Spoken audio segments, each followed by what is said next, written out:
leave it anonymously. You can also leave it with your name. And we will take these questions at the end of our program in our Q&A session. So that's just a little heads up so that you have the time to formulate those questions.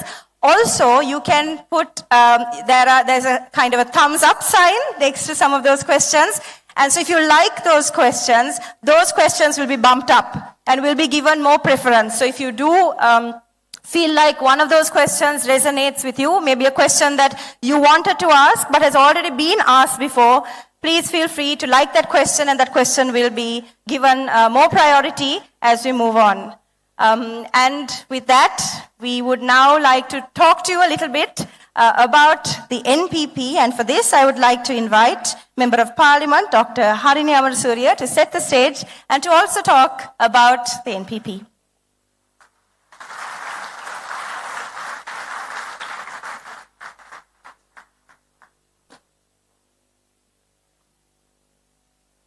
Thank you, Rai. Maybe I can add this also and introduce who Rai is a little bit, because she didn't do that herself. Rai Kari Baltasar is our team leader for the Colombo Municipal Council elections this year. So we are very pleased that we have that Rai agreed to lead the team and that we were able to put forward a strong female candidate from the NPP. Thank you, everybody. Thank you very much for your presence here. We appreciate the time that you've invested in this event. We know that all of you are very busy people. This is a hard time for many of you here, for most of you here, as it is for the majority of people in this country. So we really appreciate your presence here. And we also would like to acknowledge the interest you're showing in the Jatika Janabalava, in the NPP, and we will try our best to accommodate all your questions and to respond to any concerns that you have, and use this opportunity for you so that we can really present our economic plan and our policy to you. So my task today is to actually talk a little bit about the NPP. Even while I was sitting here, there were many people who asked me this question, and I get asked this question quite a lot. So we also wanted to use this opportunity to really explain to you what the NPP is, what the Jatika Janabalava is, and how we came together and who we are. So the NPP is a coalition. It's a coalition of over 28 organizations. We were established in 2019. We came together as a result of a long conversation that started around 2015 for the need for a platform, for a progressive platform where people who shared basically similar ideas about the country, about the direction the country was taking, and about the solutions that we could offer for some of the problems that we saw. An analysis and understanding of the problems as well as solutions. And this was a conversation that started sometime in 2015. And gradually we felt the need to come together as a political platform. One of the things that we discussed was also the need for a grassroots-led political movement. This was one of the things that we talked quite extensively about, and I will talk about that a little later and explain why exactly we focused on building the NPP, the Jatika Janabalava, as a grassroots-led movement. And as a result of these extensive conversations and dialogues between different organizations and movements, we formally launched the NPP in 2019, somewhere in March or April of 2019. And our aim was and is to build up a grassroots-led political movement, a progressive political movement, a movement that comes together where different organizations could come together to really address some of what we thought are the critical issues of the country. So in that sense, our aim is to address some of the critical issues in the political culture of the country. We work towards establishing a non-corrupt, transparent, and accountable political culture. We also want to strengthen economic democracy. And what we mean by economic democracy is that we found that the levels of participation in the economy are somewhat unequal, that not everybody gets to participate in the economy equally or to benefit from the economy equally, that there are huge inequalities when it comes to regional disparities, to disparities in terms of socioeconomic class, various factors. And so that the inequality in our country was growing. Despite the economy also growing, the inequalities in the economy were also growing. And we saw this as potentially a very critical political issue as well. So by economic democracy, what we basically mean is that we want to broaden the participation in the economy as well as to ensure a fairer distribution of economic benefits based on the participation in the economy. We also stand for strong social protection. That is, we think that, especially for a country like Sri Lanka, strengthening and protecting our human capital is one of the key things that we need to do, because it's also an area, key investment in terms of making our economy stronger, making our country stronger, and making sure that the economy actually works for people. So with a focus on strengthening and investing in human capital, we also believe that it's essential that there are strong social protection mechanisms. And by strong social protection mechanisms, it is not just a sort of an old-fashioned welfare model that we are thinking of, where you, in a way, the main economy creates conditions that create vulnerability, and then you have sort of badly targeted social protection schemes, but rather an economy and a society that is built on strengthening strong social protection mechanisms. And finally, we also want to address the issue of an inclusive and democratic inclusive and democratic Sri Lankan identity. We think in the last 75 years, we are soon to be celebrating 75 years of independence in a rather dismal moment for our country, nothing much to celebrate. But when we look back on those 75 years, it is not just the economy that has crashed. It is also the social and cultural fabric of our country. There's division, there's a lot of social problems in the country. We talk of the drug menace, we talk about violence, we talk about crime. All of these things are also a result of bad decisions that policymakers have made over the last 75 years. So in that sense, we also want to work towards ensuring that the country that we construct is inclusive, where everyone feels involved, feels a sense of belonging, and also has a respect for democratic traditions and ideals. So as I mentioned right at the beginning, the NPP is primarily, we wanted to build a grassroots political movement, because we felt that, as Rai also talked about in her introduction, that the main issue with the crisis right now is also a crisis in our political culture, where there's a huge dependency on political authorities for addressing anything. For any problem, there's a huge dependency that's created on the political class. And we see that as a negative factor, because we think that this dependency is actually what is at the root of corruption as well, right? So instead of this sort of dependent and highly corrupt political culture, We feel that rather what we need is a strong and mobilized citizenry, a citizenry who can collaborate or who can address the political authority on equal terms, right? And a relationship between the political authorities and the citizen, which is based on respect and a more democratic engagement, rather than one that is based primarily on patronage and violence. So this focus on changing the political culture, which is one of our key aims, and one of which is primarily around the issue of corruption.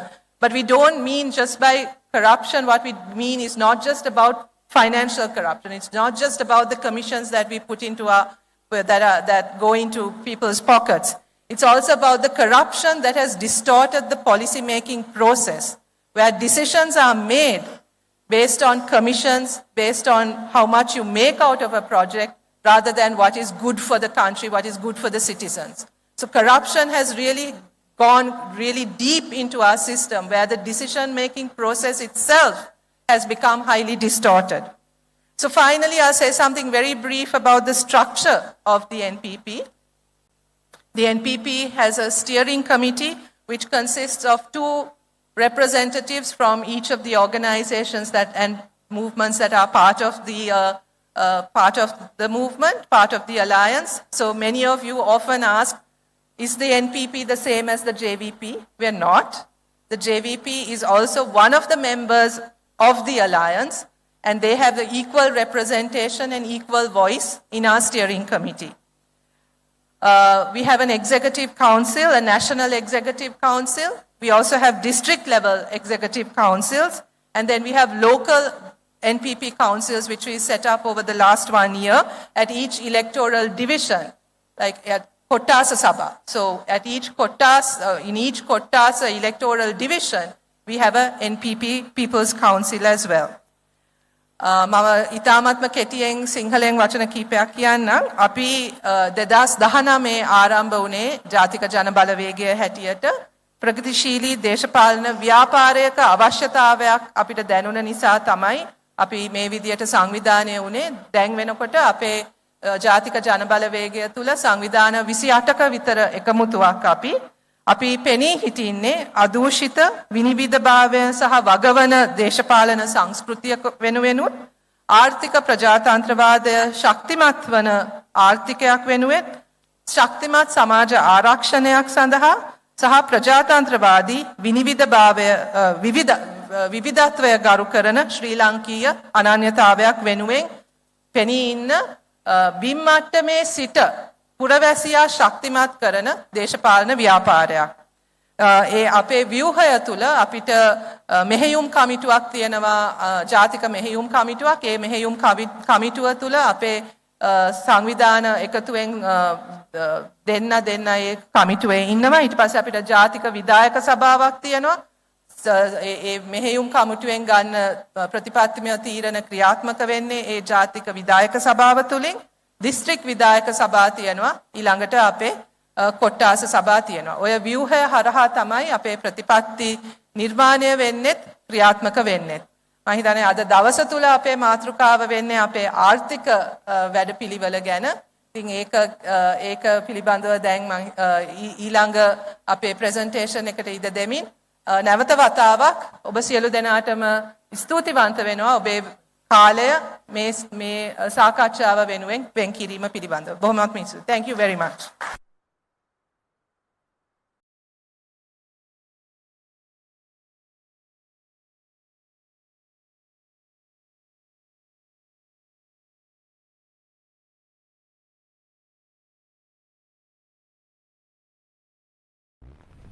The first anniversary of independence in Ceylon is observed throughout the island on February 4th, 1949. Corners of the island will carry messages of goodwill to the Prime Minister, Mr. D.S. Senanayake, forms one of the principal features of the colourful celebration. Gaining independence in 1948, Sri Lanka continued its dependency on agri-based exports such as tea, rubber and coconut.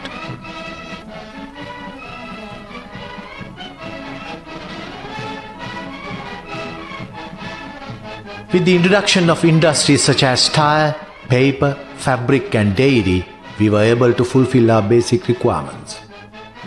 Things changed in 1977 with the adoption of neoliberal policies and without a focused national economic plan, successive governments have led the country to bankruptcy.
Today, the balance sheet of the country reflects a debt portfolio of $100.9 billion by December 2021, as per the update to creditors report by the Ministry of Finance. Rising import expenditure and falling export revenue has caused a deficit of $8 billion on average. As the government took inflationary measures to bridge the annual budget and trade deficit, Sri Lanka's per capita debt ratio is an indication of the increasing poverty levels amongst people. Deviating from sustainable development goals, Sri Lanka has lost direction. This is in contrast to countries in the region which were far behind Sri Lanka have now emerged economically stronger. Successive governments have offered tax waivers to selected importers and domestic businesses. Moreover, increased tax evasion and avoidance has resulted in decreasing government revenue. A long history of corruption, cronyism and mismanagement has led us to an uncertain situations that we are facing today. The question now stands as to how we could build a resilient economy.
පාලන ප්‍රතිපත්තීන් පිළිබඳව නෙවෙයි. වංචා දූෂණ වලට අපි එරෙහි නම් ඔයගොල්ලෝ අපි කවුරුත් ඒක අපි පිළිබඳව දන්නවා කියලා මම විශ්වාස කරනවා. අපේ රටේ නීතිය විනය සහිත රටක් හදන්න ඕන කියලා අපේක්ෂාවක් තිබෙනවා නම් ඒක අප නියෝජනය කරන බව ඔබ දන්නවා.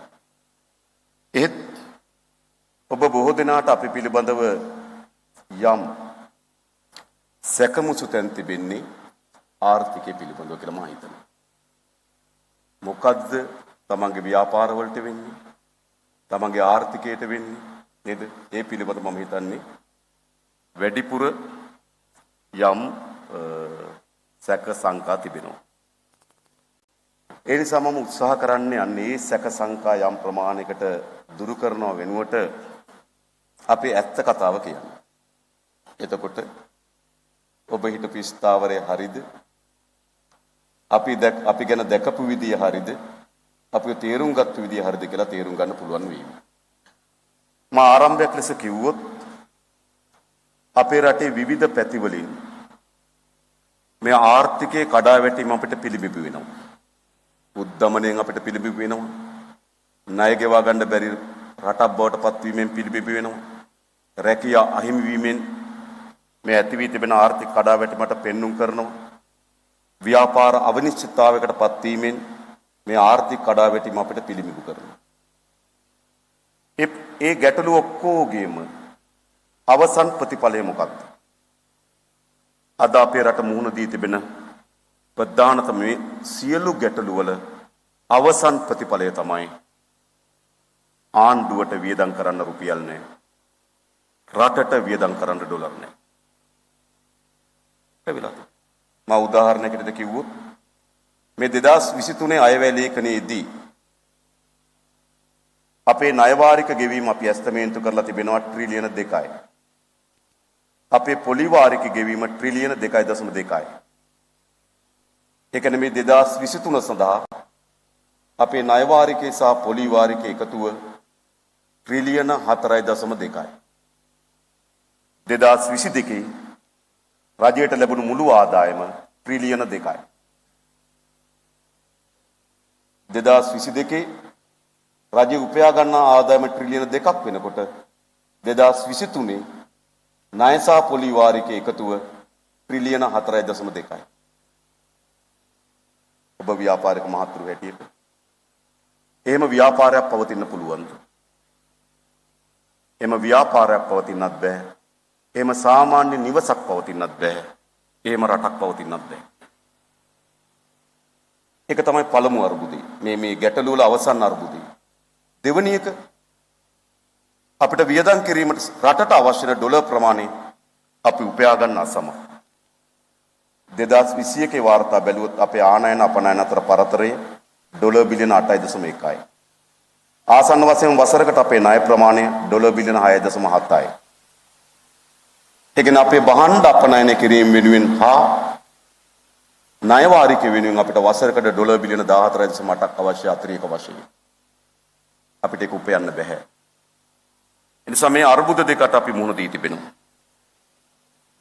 එහෙමනම් දැන් අපි හොයන්න ඕනකම තිබෙන්නේ මේ අර්බුදෙන් ගොඩ එන්නේ කොහොමද? මා එක් කරුණු කීපයක් ඉදිරිපත් කරන අපේ මූලික ආර්ථික උපාය මාර්ගයේ අනතුරුව මේ අර්බුදෙන් ගොඩ ඒම සඳහා තිබෙන මාවත. මූලික ආර්ථික උපාය මාර්ගයේදී අපි බොහෝ අය මේ ආර්ථික ප්‍රශ්න සාකච්ඡා කරන්න උපයෝගී කරගන්නවා ආර්ථිකයේ කරුණු.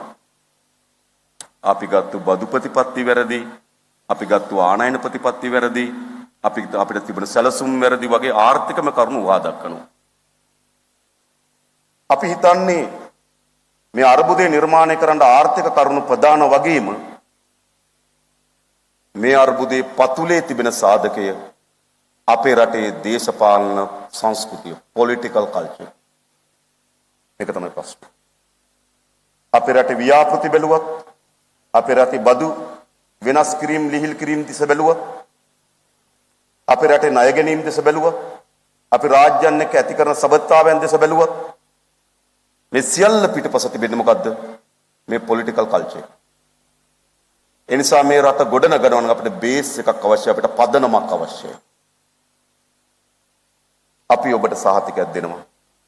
අන්නේ පදනම මේ කුණුවි කඩා වැටී තිබෙන දේශපාලන සංස්කෘතිය අපි වෙනස් කරනවා. ඒ පදනම හදන්නේ නැතුව මා හිතන්නේ අපිට ඉස්සරහට යන්න පුළුවන් වෙයි. මොකක්ද අපේ මූලික කරුණ? අපි හිතනවා අපේ රට නව ආණ්ඩුක්‍රම ව්‍යවස්ථාවක් අවශ්‍යයි. මේ විධායක ජනාධිපති ක්‍රමයේ කේන්ද්‍ර කරගත්තු පාලනය අපි වගේ රටකට සුදුසු නෑ. සුදුසු නැත්තේ විධායක ජනාධිපති ක්‍රමයේ සුදුසු නැති නිසා නෙවෙයි. විධායක ජනාධිපති ධූරයේ කියන පුටුව අපේ නායකයන්ට බර වැඩි. එවැනි බලවත් පුටුවක වාඩි වෙන්න තරම් අපේ රටේ නායකයන් මනසින් දියුණු නේ. අපිට ඕන තරම් මෑත කාලේ උදාහරණ තිබෙනවා. ඒ නිසා අපි පදනම හදන්න ඕන, බේස් එක හදන්න ඕන.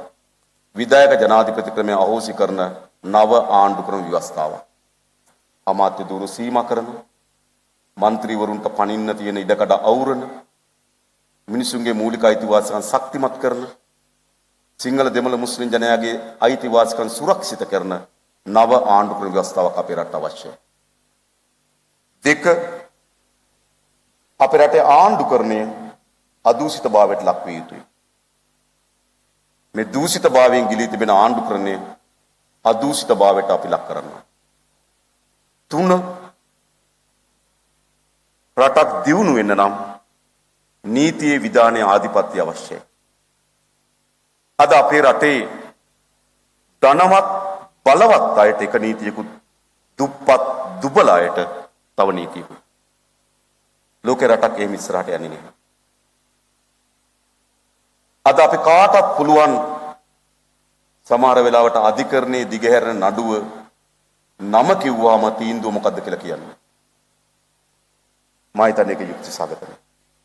අධිකරණ පද්ධතියක බිඳවැටීම බලපාන්නේ මට නඩුවක් තියනවද, මම අධිකරණයට යනවද කියන සාධකය මත නෙවෙයි.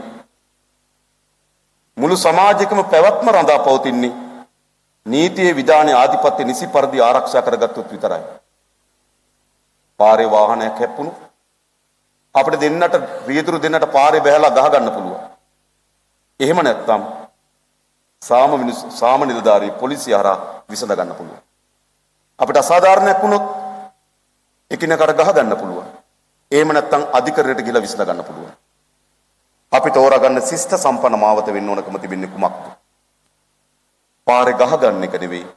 අපි තෝරාගන්න ශිෂ්ට සම්පන්න මාවත වෙන්න ඕනකම තිබෙන්නේ එම ආයතනයන් කෙරේ විශ්වාසය තබා විසඳා ගැනීම. එම ආයතන පද්ධතිය විශ්වාසය බිඳ වැටුණොත් සමාජික පැවැත්මක් රඳා පවතින්නේ නැහැ. ඒ නිසා නීතියේ විධානයේ ආධිපත්‍ය අත්‍යවශ්‍ය අපේ රට ගොඩනගන්න ඕන. හතර වෙනුව අපේ රාජ්‍ය සේවය අතිශය අකාර්යක්ෂම විශාල ලෙස බරපැටවුණු රාජ්‍ය සේවයට පරිවර්තන වී තිබෙනවා. ඒකත් එක පැත්තකින් මේ දේශපාලන සංස්කෘතියේම ප්‍රතිවිපාකයක්.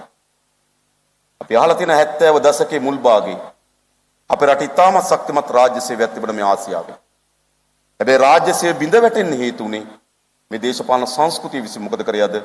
ඉතාමත් අකාර්යක්ෂම රාජ්‍ය සේවයක් නිර්මාණය කරලා තිබෙනවා.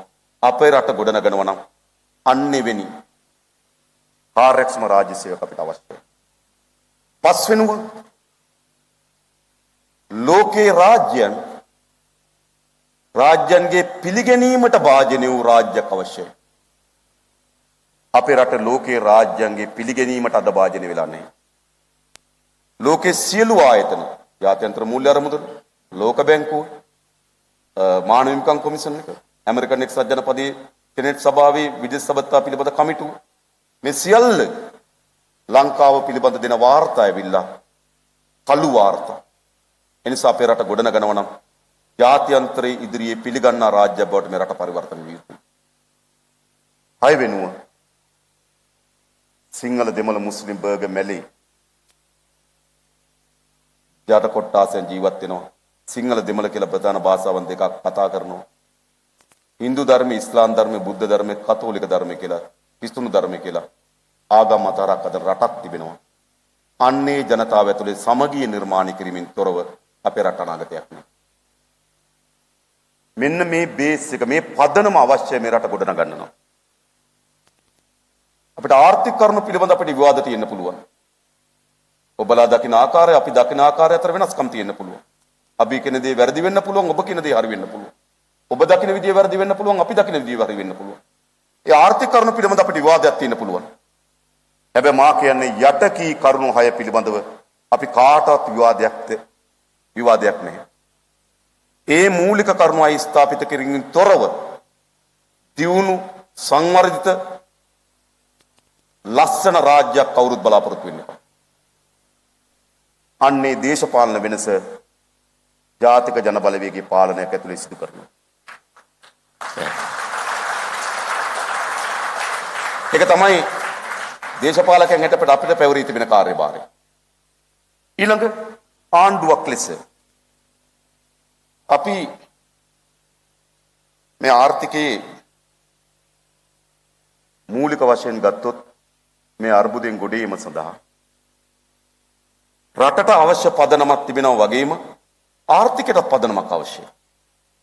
ආර්ථිකයේ පදනම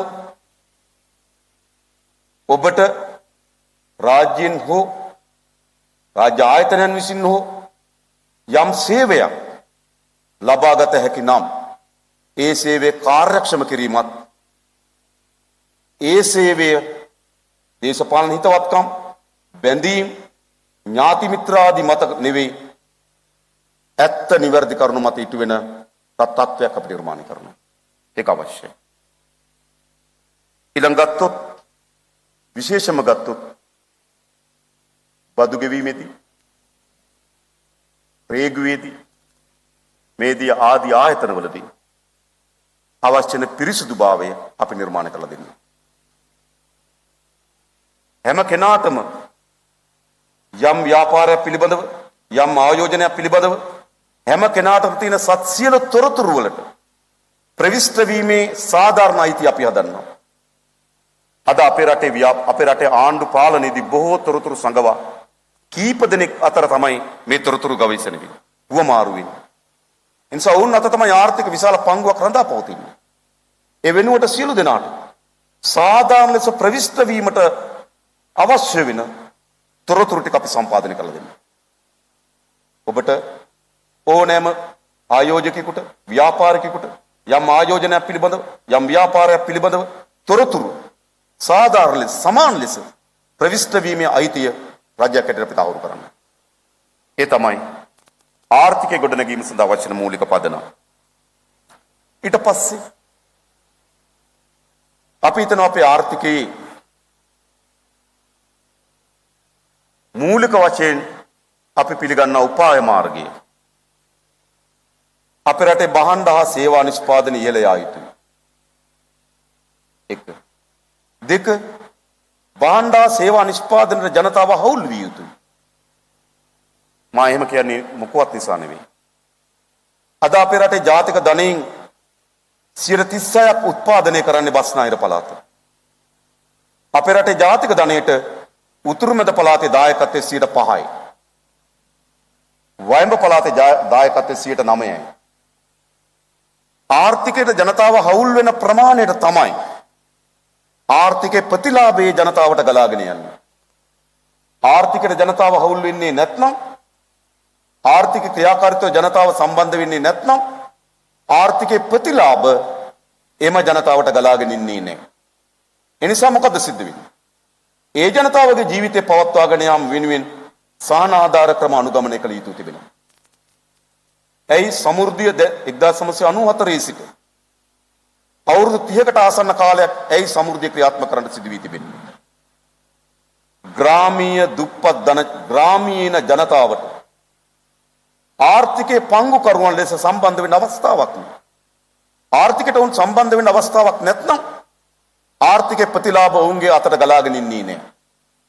එනිසා 1. භාණ්ඩ හා සේවා නිෂ්පාදන ඉහළ දැමීම. 2. ජනතාවට ඒ ආර්ථිකයට සම්බන්ධ වීම. 3. ආර්ථිකයේ ලැබෙන ප්‍රතිලාභ සාධාරණ බෙදී යාම. මා කියන්නේ නෑ සමානව කියලා. අපි ගැන කියනකොට සමහර හිතන සමානව. සමානව බෙදනවා කියන මනස්කල්පිත අදහස. ඒක යුටෝපියාවක්. යථාර්ථයක් නෙවෙයි. යථාර්ථය කියන්නේ සාධාරණ. ඇයි මා මේ සාධාරණ කියන එක විශේෂයෙන් අඟවන්නේ? අපේ රටේ ජාතික ධනයෙන් ඉහළම ඉන්න 10% සමහරට මෙතන ඇති. ඕන් අපේ රටේ ජාතික ධනයෙන් 38ක් භුක්ති විඳිනවා. පහළම ඉන්න 10%ට හම්බ වෙන්නේ රටේ ජාතික ධනයෙන් 1.1%.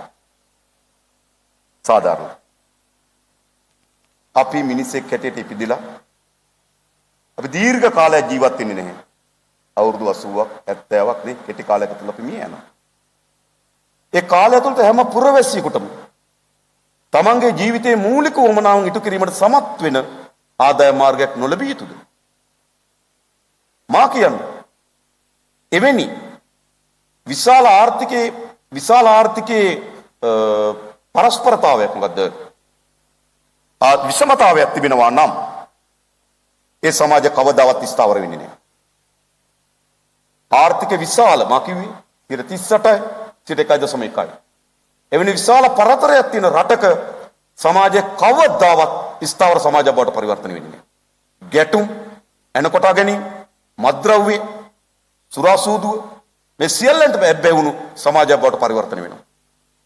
එනිසා සමාජය යහපත් කරන්නත් පහළට සාධාරණ පංගුවක් ගලාගෙන යා යුතුයි කියලා අපි හිතනවා.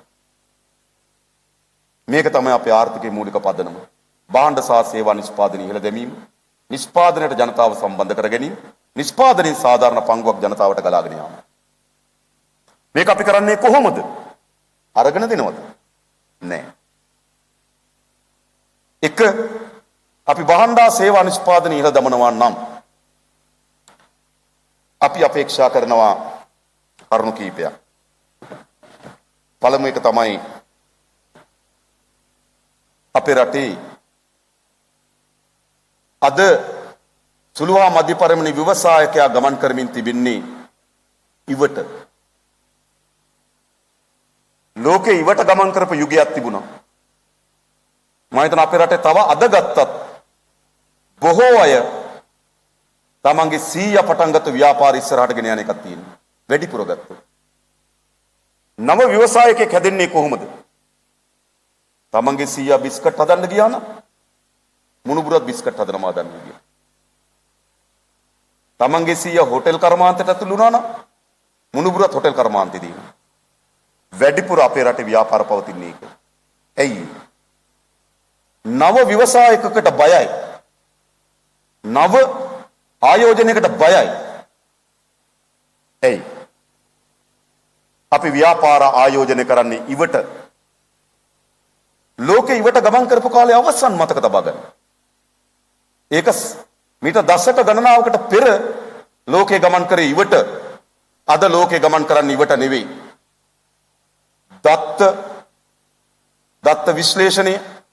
දත්ත විශ්ලේෂණය මත එකතු කරගන්නා තොරතුරු ඒ මත එන පුරෝකතනෙ.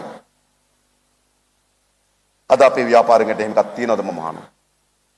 ඉදික්‍රීම් කර්මාන්තේ කවරෝ ආණ්ඩුවක් ඔබට ඉලක්ක සකස් කරලා මේම තමයි අපේ ඉදිරි අවශ්‍ය වෙන නිවාස ප්‍රමාණය. මේ තරම් කර්මාන්ත පද්ධතියක් අවශ්‍ය වෙනවා. ඒ කර්මාන්ත පද්ධතියට මෙච්චර අමුද්‍රව්‍ය ප්‍රමාණයක් අවශ්‍ය වෙනවා. මෙච්චර ඉදික්‍රීම් සමාගම් ප්‍රමාණයක් අවශ්‍ය වෙනවා. 2000 දී අපි ඉදික්‍රීම් කර්මාන්තය මෙතෙන්ට ගෙනවනවා. අන්නේ පුරෝකතනයේට ආයෝජකයා කැඳවනවද? මම අහන්න කැමති ඕගොල්ලන්ගේ. ලංකාවේ කවරෝ මුදල් අමාත්‍යවරයෙක් ඒ ශේස්ත්‍රයේ දත්ත තොරතුරු පුරෝකතනය මත ඔබට ආයෝජනය කරන්න කියලා ආරාධනා කරාද? මම කියන්නේ නැහැ. එනිසා ආයෝජ්‍ය ව්‍යවසායකයා බයයි. හෙට වෙන්නේ මොකද්ද? අනිද්දා වෙන්නේ මොකද්ද? සාමාන්‍යයෙන් අයවැය ලේඛනයක් එන මාස දෙකකට විතර පෙර සියලු ආයෝජනයන් අතර වෙන ලංකාවේ. එයි ඊළඟ බජට් එකේ මොකක් කරයිද කියලා සැකයක් තිබෙන නිසා. එමුනේ වාහනයක් ගන්න හිටියත් වාහනයක් ගන්නෙ නෑ. වාහනයක් විකුණන්න හිටියත් වාහනයක් විකුණන්නේ නෑ. අයවැය ලේඛනයක් ආසන්න වෙනකොට රටක ආර්ථිකයක් නතර වෙනවා. එයි මොනවා කරයිද දන්නේ සැක. එනිසා අපි ඔබට කියන්නම්. එනිසාද අපි ගොඩක් ව්‍යාපාරිකයන්ට සිද්ධ වෙලා තිබෙන්නේ. දත්ත තොරතුරු පුරෝකතනය මත ආර්ථික හසුරුවනවා වෙනුවට නේද? අවසානයේදී ආයෝජනය කරන්න කලින් ගිහිල්ලා ඥානක්කගෙන් අහනවා කරොත් හරිද නැද්ද කියලා. මොකද සිද්ධ වෙන්නේ? ඒ නිසා අපි ඔබට අවශ්‍ය වෙන දත්ත, තොරතුරු, ඉලක්ක පුරෝකථනය දෙන්නම්. ඔයගොල්ලෝ මෙන්න මෙතෙන්ට ආයෝජනය කරන්න. අපි 2030 දී සංචාර කර්මාන්තය මෙන්න මෙතෙන්ට ගෙනියන්න අපේක්ෂා කරනවා. ඒ සංචාර කර්මාන්තය එතෙන්ට යනවා නම් අපි මෙන්න මේ ශේෂ්ත්‍ර වලින් අපි සංචාරකයන් අපේක්ෂා කරනවා. ඒ සඳහා අපිට තරු 5 කාමර මෙච්චර අවශ්‍ය වෙයි. තරු 4 කාමර මෙච්චර අවශ්‍ය වෙයි. මඟ පෙන්වන්නම් මෙච්චර අවශ්‍ය වෙයි. ඊට පස්සේ මොකද්ද? වාහන ලබා දෙන්න මෙච්චර අවශ්‍ය වෙයි. කියලා අපි ඔබට සැලසුම් ඉදිරිපත් කරන්නම්. ඔබ ඒකට එන්න. එහෙම නැතුව ආණ්ඩුව හෝටල් හදන්න යන්නේ නැහැ. ආණ්ඩුව වාහන හයර කරන්න යන්නේ නැහැ. අපි කරලා දෙන්නේ ඒක. ඒ නිසා අපි මේ දේ කරන්නේ. අද අපේ රටේ විශාල සුළුවා මධ්‍ය පරිමාණ ව්‍යවසායකයන් විශාල ප්‍රමාණයක් බිඳ වැටෙනවා. කඩා වැටෙනවා. සිවිදි ගාන කරගෙන තියෙනවා මා දන්න විදිහට. ඒ නිසා මොකද්ද කළ යුතු වන්නේ? එයාට අවශ්‍ය වෙන දත්ත පුරෝකථන ඉලක්ක දීලා ආර්ථිකයේ එතෙන්ට ඒ ව්‍යවසායකයා කැඳවන්න ඕන. එයා වැටුනොත් එයා එන හෝටල් කර්මාන්තේ. එයා මොකද කරන්න ඕනකම තිබෙන්නේ? එයා වෙන දිශාවකට යන එක නෙවෙයි. රජයේ මැදිහත් වෙන්න ඕන. එයා ඒ ශේෂ්ත්‍රෙම රඳව ගන්න. එයි 2030 ඉලක්කයට එයා ඉන්න ඕන. 2030 ඉලක්කේ රටේ ඉලක්කය. හැබැයි ව්‍යාපාරයේ තමන්ගේ ඉලක්කයක් හරි. වැටුනොත් මොකද කරන්න ඕන? රජයේ මැදිහත් වෙන්න ඕන. ඒ ශේෂ්ත්‍රය එයා රඳවා ගන්න. අපි මා කියන්නේ ආරම්භයේදී කියලා අවුරුදු 3-4ක් ඇතුළත ශක්තිමත් සමාජ ආරක්ෂණ අරමුදලක් හදනවා. සමාජ ආරක්ෂණ අරමුදල කියලා කියන්නේ මේ ගමේ මොකක් හරි විශේෂත්‍රම රඳවා ගැනීම සඳහා අවශ්‍ය මැදිහත් වීම කරනවා. රජය ඊළඟ රජයේ ව්‍යාපාර යටිතල පාසුකම් ටික අපි වර්ධනය කරලා දෙන්නම්. හැබැයි අපි යටිතල පාසුකම් පිළිබඳ බලන්නේ ඒක අපේ රටේ ජාතික නිෂ්පාදනයට කොච්චර උදව් වෙනවාද කියන කෝණේ. අපි හයිවේ එකක් දිහා බලන්නේ ඒකේ වාහන කොච්චර කතරගමට යනවද කියන කෝණයෙන් නෙවෙයි. අපි හයිවේ එකක් දිහා බලන්නේ ඒක මොනතරම් ප්‍රමාණයට ආර්ථිකයට දායකත්වය සපයනවද කියන කෝණයෙන්. ඒ කෝණයෙන් බැලුවනම් මාතර ඉඳන් මත්තලට හයිවේ එකක් නැහැ. ආද කියන්නේ. මතක තරහවි. ඒක තමයි. එනිසා අපි යටිතල පාසුකම් වර්ධනය කරන්නේ මොකක් මතද? යටිතල පාසුකම් වර්ධනය කරන්නේ එක මොනතරම් අපි හිතන භාණ්ඩ සහ සේවා නිෂ්පාදනයට උපයෝගී වෙනවද කියන සාධකයම. ඊළඟ ආණ්ඩුව ව්‍යාපාරවල යෙදෙනවද? ඔක නේද කියන ප්‍රධාන ප්‍රශ්න. නේද? මා කියන්නේ ආණ්ඩුව අපි අවධානය යොමු කරන්නේ ප්‍රධාන ශේෂ්ත්‍ර දෙකකට විතරයි. එකක් බල ශක්තිය, දෙක මූල්‍ය වෙළඳපොළ. අපි හිතනවා රටක ජාතික ආරක්ෂාවේදීත් ඒ රටේ පැවැත්මදීත් බල ශක්තිය අපේ අතේ තියෙන්න ඕන කියලා. අපිට සාමාන්‍ය දැනට අපිට අවශ්‍ය වෙන්නේ මෙගාවොට් 2000ක ධාරිතාවක්.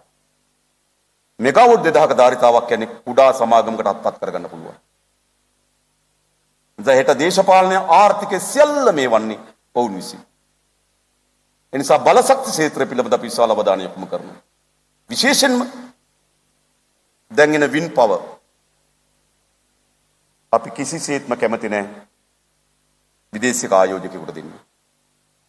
වින් පවර් වලින් විදුලි නිෂ්පාදනය කරලා අපිට විදුලිය විකුණලා ලාභයේ ඩොලර් වලින් ගෙනියනවා. තෙල් ගෙනල්ලා විදුලිය හදන එක නෙවෙයි. ඒකේ අතර තියෙන වෙනස මොකද්ද? තෙල් ගේන්න විදුලිය යනවා වින් පවර් වලින්. තෙල් ගේන්න ඩොලර් යනවා වින් පවර් වලින්. ලාභයේ ඩොලර් වලින් යනවා. හැබැයි අපි කැමති අපේ රට වින් පවර්සේ මෙගාවොට් 2000ක ධාරිතාවක් තිබෙනවා අපිට මන්නාරම් ද්‍රෝණී දේශීය ව්‍යවසායකයකට ආයෝජනය කරනවා නම් අපි ඒකට කැමතියි.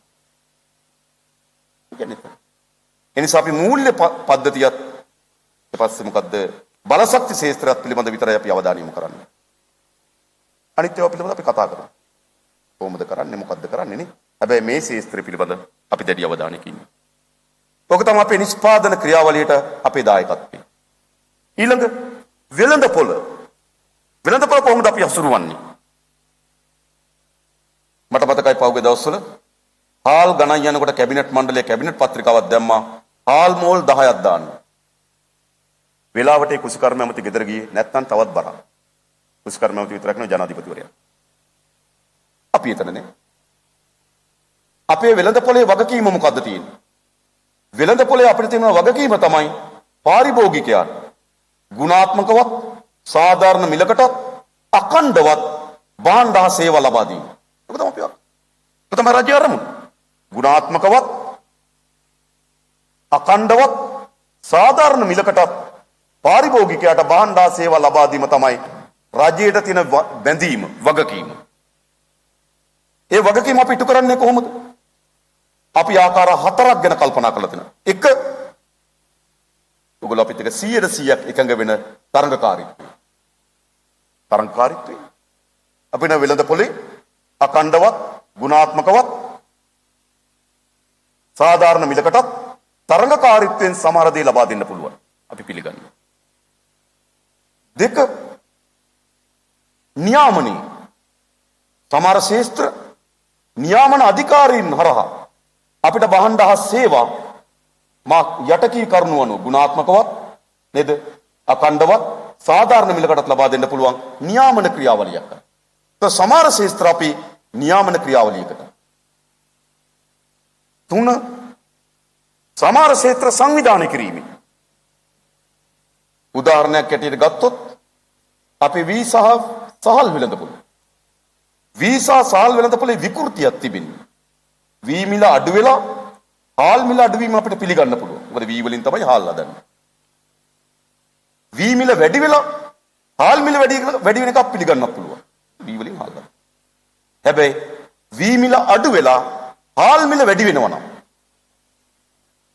එතන තියෙනවා ඒකාධිකාරීත්වය. එතන මොනොපොලි එකක් හදන්න තියෙනවා. ඒ මොනොපොලි එක හදන්න අපි හාල් මොල් දාන්නේ නේ. ඒ මොනොපොලි එක හදන්නේ සුළු හා මධ්‍ය පරිමාණ හා සහල් නිෂ්පාදකයා සංවිධානය කිරීම. ඒකට සාමාන්‍යයෙන් කියනවා සමුපකාර ක්‍රමයකට බය වෙනවා. නව ශ්‍රීලන්තයේ ෆොන්ටේරා කියන සම්පකාර සමිතිය.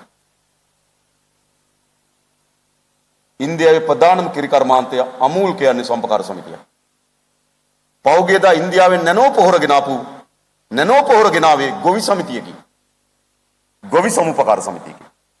මේ මහා යෝජනා කරන සමුපකාරයේ අර පරණ මැනේජර් සහ මීයා මතක් වෙන එක නෙවෙයි. කුඩා සුළු මධ්‍ය පරිමාණ ව්‍යවසායකයා සංවිධානය කිරීම. එකම බ්‍රෑන්ඩ් එකකට, එකම ක්වොලිටි එකකට එකතු වෙලා මාකට් එකට එවනවා. එහෙනම් අපි තුන්වෙනිම මාකට් එක පාලනය කරන්නේ සංවිධානය කිරීම.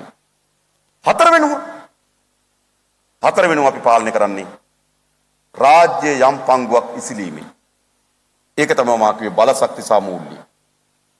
ඒක රාජ්‍ය යම් ප්‍රමාණයක් හැන්ඩල් එකක් හැටියට ආම් එකක් හැටියට මැදිහත් වෙනවා. ආම් එකක් හැටියට මැදිහත් වෙලා රජයේ වෙළඳපොලේ යම් හැසිරීමක් කරනවා. ඔක්කොම නෙවෙයි පෝට් කියන්න පසු නේද? ඒව නෙවෙයි. ඕක තමයි අපි වෙළඳපොළ හසුරුවන ආකාරය. එහෙම නැතුව නේද ආණ්ඩුව හෝටල් හදන්න ආණ්ඩුව වීමෝල් දාන්න ආණ්ඩුව නේද ඔය එක නේද ඒව කරන්න ආණ්ඩුව යන්නේ නැහැ. නමුත් ආණ්ඩුවට තමයි අර වගකීම තියෙන්නේ. ජනතාව ඡන්දයක් ලබා දීලා ආණ්ඩුවට වගකීමක් දීලා තිබෙනවා. ඒ වගකීම තමයි ඔවුන්ට සාධාරණ මිලකටත් අඛණ්ඩවත් ගුණාත්මක භාවයෙන්ුත් භාණ්ඩ සහ සේවා ලබා දීමේ වගකීම තිබෙනවා ආණ්ඩුවට. අන්නේ වගකීමට අනුරූප වන පරිදි අපි වෙළඳපොළ හසුරුවනවා. ඒක තමයි අපි නිෂ්පාදනයේ බෙදා හැරීමේ ක්‍රියාවලිය.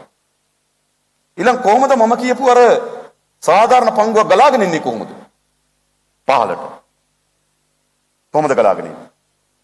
සාමාන්‍යයෙන් කියනවා අපේ ආණ්ඩුවක් කවොත් ගෙවල් දෙකක් තිබොත් ගෙයක් ගන්නවා. එහෙම කියනවා. කාර් දෙකක් තිබොත් කාර් එකක් ගන්නවා. සමහර අය කියලා තිබ්බ ලංකාවේ තියෙන ප්‍රධාන සමාගම් පවර ගන්නවා. එහෙමත් කියනවා. ප්‍රධාන සමාගම් පවර ගන්න බොරු. ඔක්කොම සත්‍යයි. අපි කොහොමද එහෙනම් මේ නිෂ්පාදනයේ සාධාරණ පංගුවක් ග්‍රාමීය පහළ පන්තියේ ජනතාවට ගලාගෙන යන්නේ කොහොමද? ඔවුන් ආර්ථික ක්‍රියාවලියට සම්බන්ධ කර ගැනීම. ඇයි ඔවුන් ආර්ථික ක්‍රියාවලින් දුරස් වෙලා තිබෙන්නේ? ඔවුන් ආර්ථික ක්‍රියාවලියට සම්බන්ධ වෙලා නැත්තේ ග්‍රාමීය ජනතාවට තෝරාගත හැකි ආර්ථික අවස්ථා ගොඩක් නැහැ, ප්‍රභවයන් ගොඩක් නැහැ. පොළොන්නරුවේ ජනතාවට තියෙන එකම ආර්ථික ප්‍රභවය කුඹුර. මුහුදු බෙල්ට් එකේ නේද? මුහුදු ඒ බෙල්ට් එකේ ඉන්න ජනතාවට ප්‍රධාන ආර්ථික ප්‍රභවය මුහුද. අපි බුලත් සිංහල රත්නපුරේ මාතලේ යම් ප්‍රදේශ වලට ගියපුවාම ඒ වතු ජනතාවගේ ප්‍රධාන ආර්ථික ප්‍රභවය කුඩා තේවත්ත. කොළොත් ආර්ථික ප්‍රභවයන් තියෙනවද ඒගොල්ලන්ට? නෑ. ඒගොල්ලන් නව ආර්ථික ප්‍රභවයන් අපි ගම ඇතුලේ හදන්නේ නැත්නම් ඒගොල්ලන්ට සම්බන්ධ වෙන්න පුළුවන්. ආර්ථික ප්‍රභවයන් ගම ඇතුලේ හැදින්නේ නැත්නම් ඒගොල්ලෝ වළක්වන්න බැරි විදියටම ආර්ථික සාධාරණ පංගුවක් ඒගොල්ලන් අතර ගලාගෙන ඉන්නේ නෑ. ඒගොල්ලෝ සම්ප්‍රදායික කුසු කර්මාන්තයෙන්, දීවර කර්මාන්තයෙන්, වත්තෙන් නම් ඒගොල්ලන්ගේ ජීවිතේ යැපෙන තත්ත්වයට බත් වෙලා තිබෙන්නේ. ඒගොල්ලන්ට ජාතික ධනෙන් සාධාරණ පංගුවක් ගලාගෙන ඉන්නේ නෑ. ඒගොල්ලන් ජාතික ධනෙන් සාධාරණ පංගුවක් ගලාගෙන ඉන්න නම් ඒගොල්ලන් නව ආර්ථික ප්‍රභවයන් තියෙන්න ඕන. ඒ කියන්නේ මොකක්ද? අපි ආර්ථික වර්ධනය වගේම ආර්ථික ප්‍රසාරණය වෙන්න ඕන. ආර්ථික තල්ලු කරන්න ඕන ගමට. අපි යෝජනා කරන්නේ කොළඹ කේන්ද්‍ර කරගත්තු ආර්ථික සංවර්ධන මාවතක් නොවේ. ලෝකේ හැම රටක්ම මුහුණ දීපු ප්‍රශ්නයක් අදත් මුහුණ දීපු ප්‍රශ්නයක් තමයි නාගරික ජනාවාසකරණය. ඒක දිල්ලි ගත්තත්, චෙන්නයි ගත්තත්, තැන්හයි ගත්තත්, නේද? බීජින් ගත්තත් ලෝකේ හැම රටක්ම මුහුණ දීලා තිබෙන ප්‍රධාන ප්‍රශ්නේ මොකද්ද? නාගරික ජනාවාසකරණය. හැබැයි කුමනෝ සංස්කෘතිකම හේතුවක් මත අපේ ග්‍රාමීය ජනයා ඒ තරම් වේගයෙන් කොළඹට ගලාගෙන ආවේ නැහැ. හොඳද නරකද? අපි කියන්නේ ඒක හොඳයි. අනෙක් හැම රටක මුහුණ දීපි නාගරික ජනාවාසකරණ කියන ප්‍රශ්නේ අපි මුහුණ දීලා නැහැ. එහෙනම් අපේ ආර්ථික උපාය මාර්ග වෙන්න ඕන මොකක්ද? ග්‍රාමීය ජනයා කොළඹට කැඳවන ආර්ථික උපාය මාර්ගයක්ද? ආර්ථිකයේ ගමට තල්ලු කරන ආර්ථික උපාය මාර්ගයක්ද? අපේ යෝජනාව තියෙන්නේ ආර්ථිකයේ වර්ධනය සහ ආර්ථිකයේ ප්‍රසාරණය ගමට ආර්ථික තල්ලු කරන්න. එතකොට ඒගොල්ලන් නව ආර්ථික ප්‍රභවයන් හැදෙනවා. මොකද්ද තියෙන්න ඕන? නගරයත් එක්ක වේගෙන් සම්බන්ධ වෙන්න පුළුවන් මාර්ග පද්ධතියකුයි. නගරයත් එක්ක වේගෙන් සම්බන්ධ වෙන්න පුළුවන් sannivedana පද්ධතියයි. තොරතුරු තාක්ෂණ ඔක්කොම ගලාගෙන යන sannivedana පද්ධතියක් තිබුණොත් හොඳට ප්‍රමාණවත්. ගම ඇතුළේ තියලා සංවර්ධනය කිරීම තමයි අපේ උපාය මාර්ගය. ඒක තමයි අපේ මූලික සැලසුම් ටික අපි හදලා තියෙන්නේ. ඒ අනුව අපිට පසු කියන්න පුළුවන් අපි මොනවද එක එක ශේෂ්ත්‍රවලට බර දීලා තියෙන්නේ කියලා. right ඒක තමයි අපි ටිකක් සැලසුම් සහගතව යන ගමන් මඟ. හැබැයි මේවා කරන්න පුළුවන් සාමකාමී තත්වයක් තිබෙන ආර්ථිකයක. මේ ඔක්කොම කිතියත් කරන්න පුළුවන් කලබල නැති, ගැටුම්කාරී නැති, අර්බුද නැති ආර්ථිකයක. හැබැයි අද එහෙම තැනක නෙමෙයි තිබෙන්නේ. අද තියෙන්නේ මොකද්ද? නේද? ඉකොනොමික් ක්‍රයිසිස් එකක් තියෙනවා. ඒක ඉතාමත් ප්‍රබල ක්‍රයිසිස් එකක්. සමහර අය මට එක ප්‍රධාන නිලධාරි මහත්මයෙක් මට කතා කරලා කිව්වා මන්ත්‍රීතුමා අපිට තියෙන ලොකුම කනගාටුව තමයි ඉකොනොමික් ක්‍රයිසිස් එකක් කියන්නේ මොකද්ද කියලා අපේ නායකයෝ දන්නේ නැහැ කිව්වා. ඒක මේ ඩොලර් ටිකක් හොයාගෙන මේ විසඳ ගන්න පුළුවන් ප්‍රශ්නයක් නෙවෙයි. ඒක රුපියල් ටිකක් හොයාගෙන මේ විසඳ ගන්න පුළුවන් ප්‍රශ්නයක්. ක්‍රයිසිස් එකක් කියන්නේ. ඒක අභ්‍යන්තරයෙන්ම පුපුරලා පැන නැගිලා කාලයක් තිස්සේ වර්ධනය වෙමින් ආපු ගමනක ප්‍රතිඵලයක් මේ තියෙන්නේ. හෙට ඩොලර් ටිකක් හොයාගත්ත කියලා ඒක විසඳෙන්නේ නැහැ. විසඳෙන්නේ නැහැ. ඒ නිසා මම හිතනවා අපිට යම් සාමකාමී තත්ත්වයක් වුණ මේ ආර්ථික සැලසුම ක්‍රියාත්මක කරන්න. නේද? සාමකාමී තත්ත්වය හැදියක් වෙන්නේ කොයිසෙද? එකක් අපි අරන් තිබෙන ණය ප්‍රමාණයක් පස්සට දා ගැනීම. අලුතෙන් ණයක් ලබා ගැනීම කරන්න දෙයක්. ඒ සඳහා තුන්වෙනි පාර්ශ්වික දායකත්වය. දෙක අපිට වේගෙන් ඩොලර් උපයන්න පුළුවන්කමක් තිබෙන්නේ වසරකට සංචාරක ව්‍යාපාරය. විශේෂයෙන්ම අපි දන්නවා කොවිඩ් වසංගත කාලේ අවුරුදු දෙකක් ලෝකෙ වෙහිලා තිබුණා. පහුගිය ජනවාරි මාසේ සීසන් එකේ ලෝකේ සංචාරක ව්‍යාපාරේ බූස්ට් එකක් ආවා. හැබැයි අපිට ඒ බූස්ට් එක නෙලා ගන්න සමත් වුණේ නැහැ. ඒක එනකොටම අපි මොකද උනේ? ලයිට් නැතුව ගියා, තෙල් නැතුව ගියා, අරගලයක් පැන නැගිලා. එනිසා අපි ඇත්තටම කොවිඩ් වසංගත තත්ත්වයේ ආපු ඒ සංචාරක ව්‍යාපාරේ නැග්ම ගොඩක් රටවල් වලට යහපත් ලෙස ගත්ත අපිට යන්න බැරි වුණා. හැබැයි අදත් මම හිතන්නේ මා සමග එකම වෙනවා නේද? අදත් අපිට තියෙන ඉතා වේගින් අපි ඩොලර් බිලියන 3.8ක් ඇවිල්ලා තිබුණා 2016 අවුරුදු 18 අවුරුද්දේ. එතෙන්ට අපි වේගවත් වැඩක් හදන්න ඕනේ. ඊළඟ අපිට තියෙන විදේශගත ශ්‍රමිකයන්ගේ ආදායම තමයි තනි ඒකකයකට සුද්ධ ආදායමක් එන්නේ. අපිට වැඩිම ඇවිල්ලා තිබුණා ඩොලර් බිලියන 7.3ක්. ඒක ඩොලර් බිලියන 3ට දක්වා වගේ අඩු වෙලා තියෙනවා. නැවත ඒ ඩොලර් බිලියන 4 අපි ගෙන්වා ගැනීම විශ්වාසවන්ත දායකයක් පාලනයක් ගොඩනගා ගැනීම. පහ අපි කැමති උනත් අකමැති උනත් කෙටි කාලයකට අපේ ලයිෆ් ස්ටයිල් එක වෙනස් කරගන්න. අපි ගොඩාක් රුපියල් වලින් උපයලා අපි ඩොලර් වලින් වියදම් කරනවා. බය වෙන්න එපා. නමුත් මේ ක්‍රයිසිස් එකෙන් ගොඩ එන්න නම් අනිවාර්යෙන් කෙටි කාලයකට අපිට එතෙන්ට යන්න වෙයි. ඊට පස්සේ මම හිතනවා අර ක්‍රියාමාර්ග වලට යන්න පුළුවන්. හැබැයි ඒක කරන්න පුළුවන් කවර ආණ්ඩුවකටද? ඒක ටිකක් යම් ප්‍රමාණයකට රිදෙන දේවල් සමහර ඒවා. හැබැයි එහෙම යන්න පුළුවන් කවර ආණ්ඩුවකටද? ඒක යන්න පුළුවන්කම තිබෙන්නේ ජනවරමක් සහිත ආණ්ඩුවකට විතරයි. ක්‍රයිසිස් එකක් තියෙන වෙලාවක ජනතාව මොකද කරන්න ඕන? මේ අර්බුදයෙන් අපිව මුදවා ගන්න කියලා ආණ්ඩුවක් හදන්න ඕන.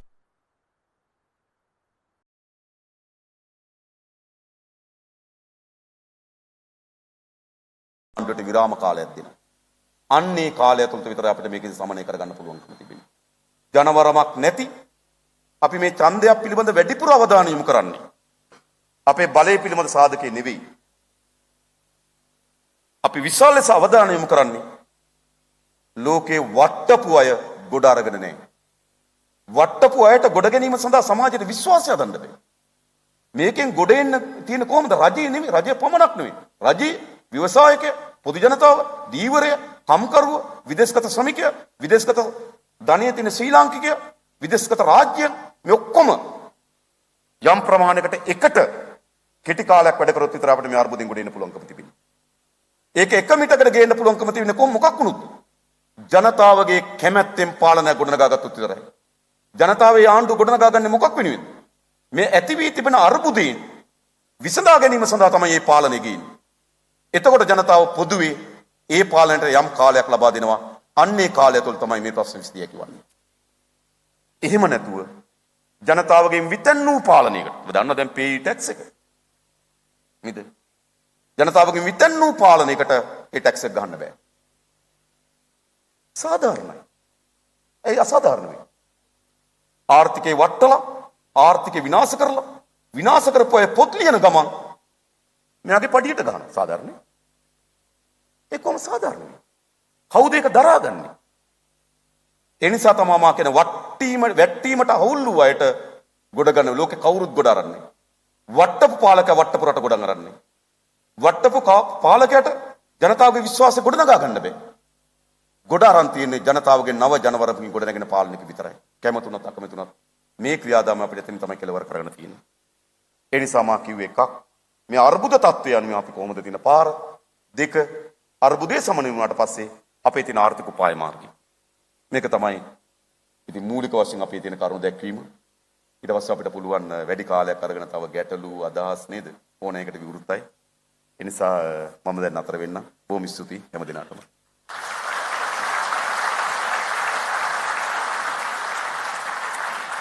I have known Anuruddha Kumara for the past 15 years. I have confidence in him because he was very helpful to us when we wanted to do a charitable project in the villages.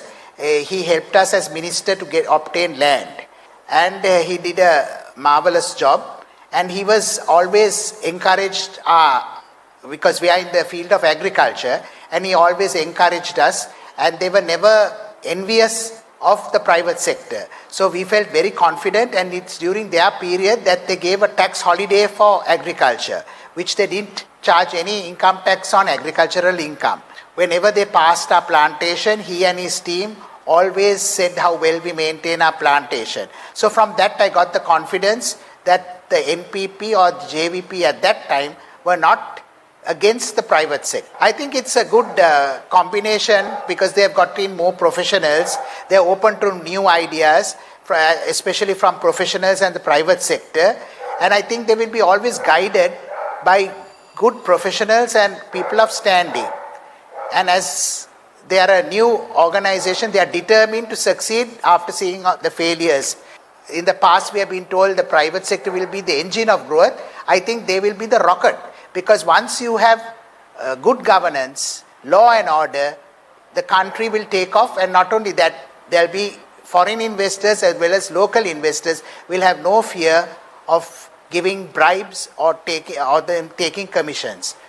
We as a country have experienced financial shocks due to external and internal factors. Policy mismanagement, irresponsible borrowing, foreign exchange transactions, and corruptions have all brought our economy down. Our GDP has dropped to 10 years low to 73.6 billion US dollars. Today, our financial sector performance also threatened due to lack of liquidity, both local and foreign currency. Second, high interest rate. Third, high non-performing asset base. At this backdrop, it is of paramount importance for us to fast-track legal and regulatory reforms in order to bring back the economy and the financial sector back on track.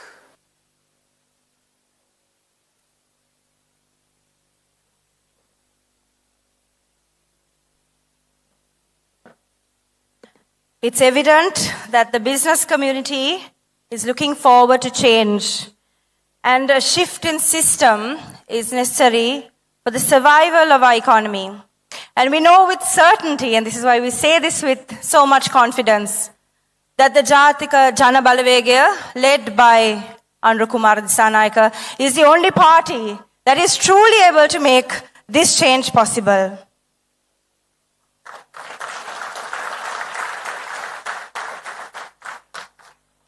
And now, for the details, for the policy framework we've been looking forward to, I'd like to invite data analytics and business consultant Chaturanga Abesinghe to take us through the policy framework. We have times for questions and answers later, but as we begin, can we please put our hands together and invite Chaturanga for our policy framework.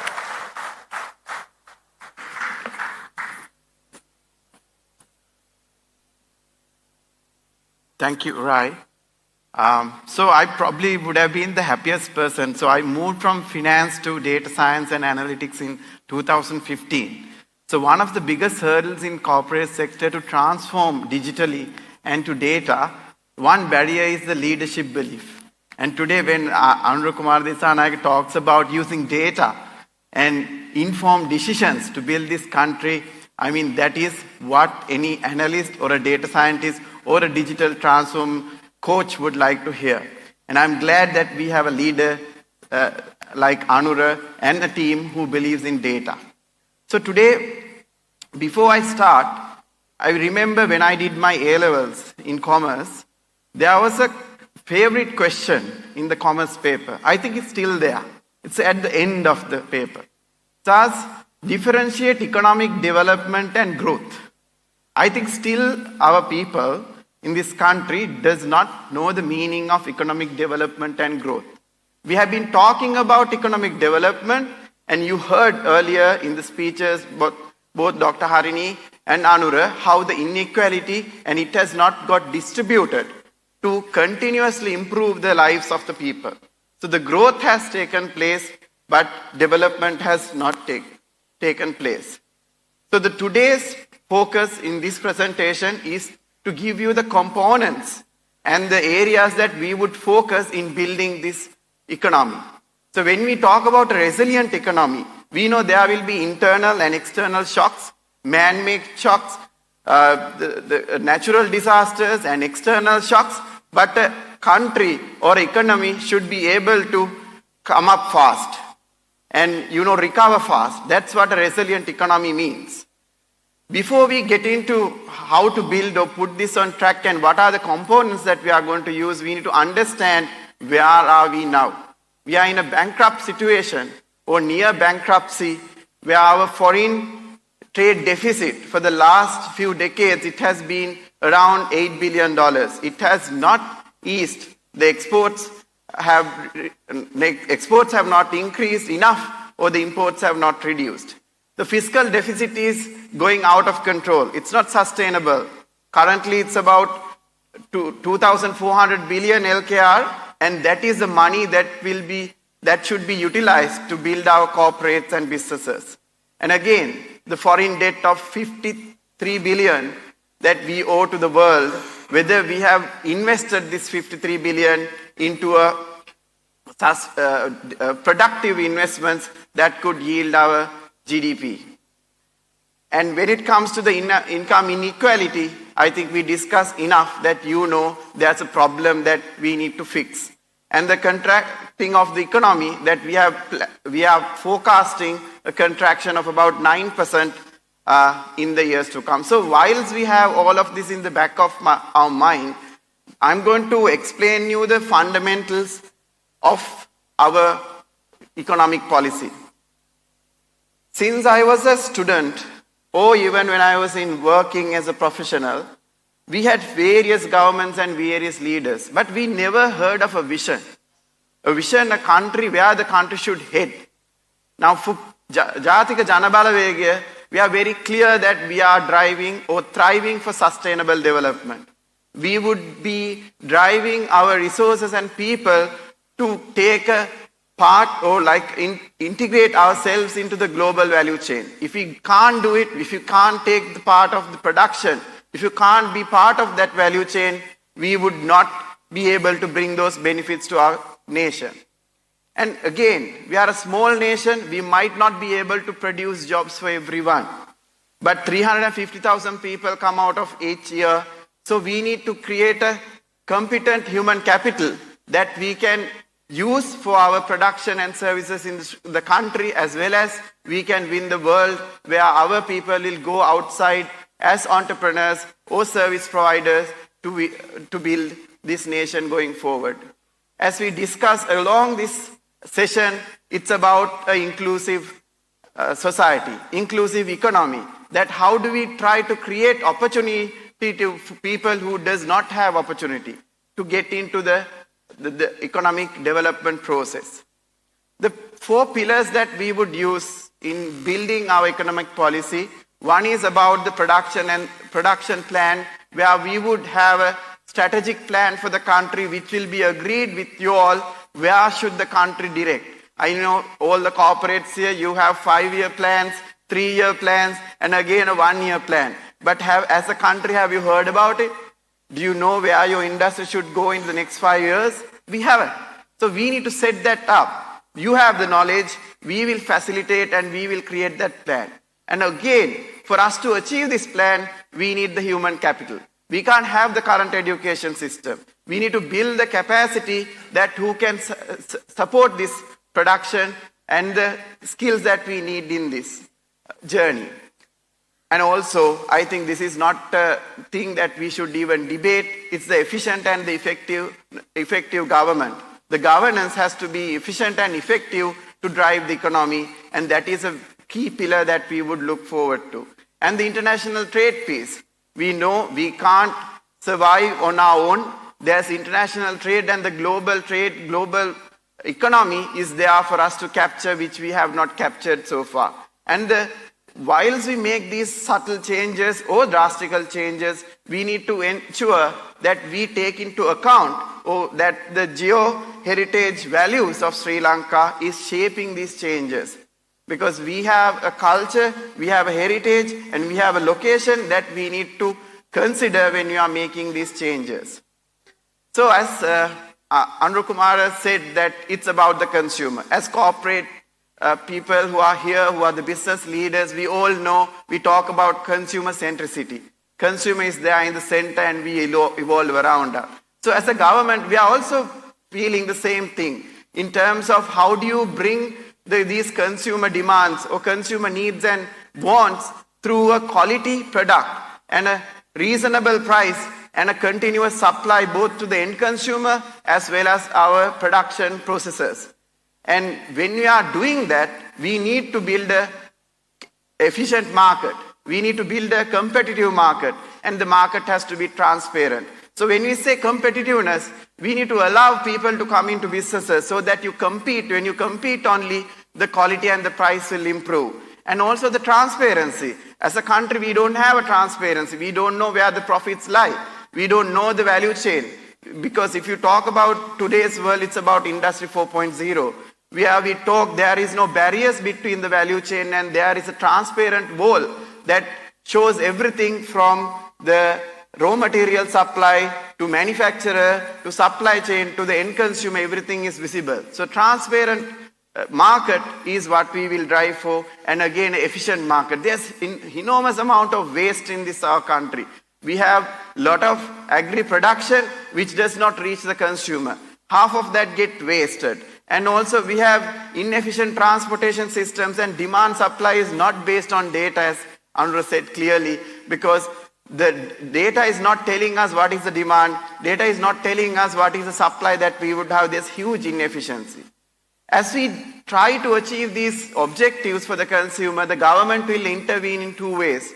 One is the regulations. So we will use, even now we have regulation, but that are not getting executed. And also organizing the market. There are various ways we can organize the market. We can invite the private investors to take on, this is the demand we want to create, please take, we will support you. And we can use the public ownership.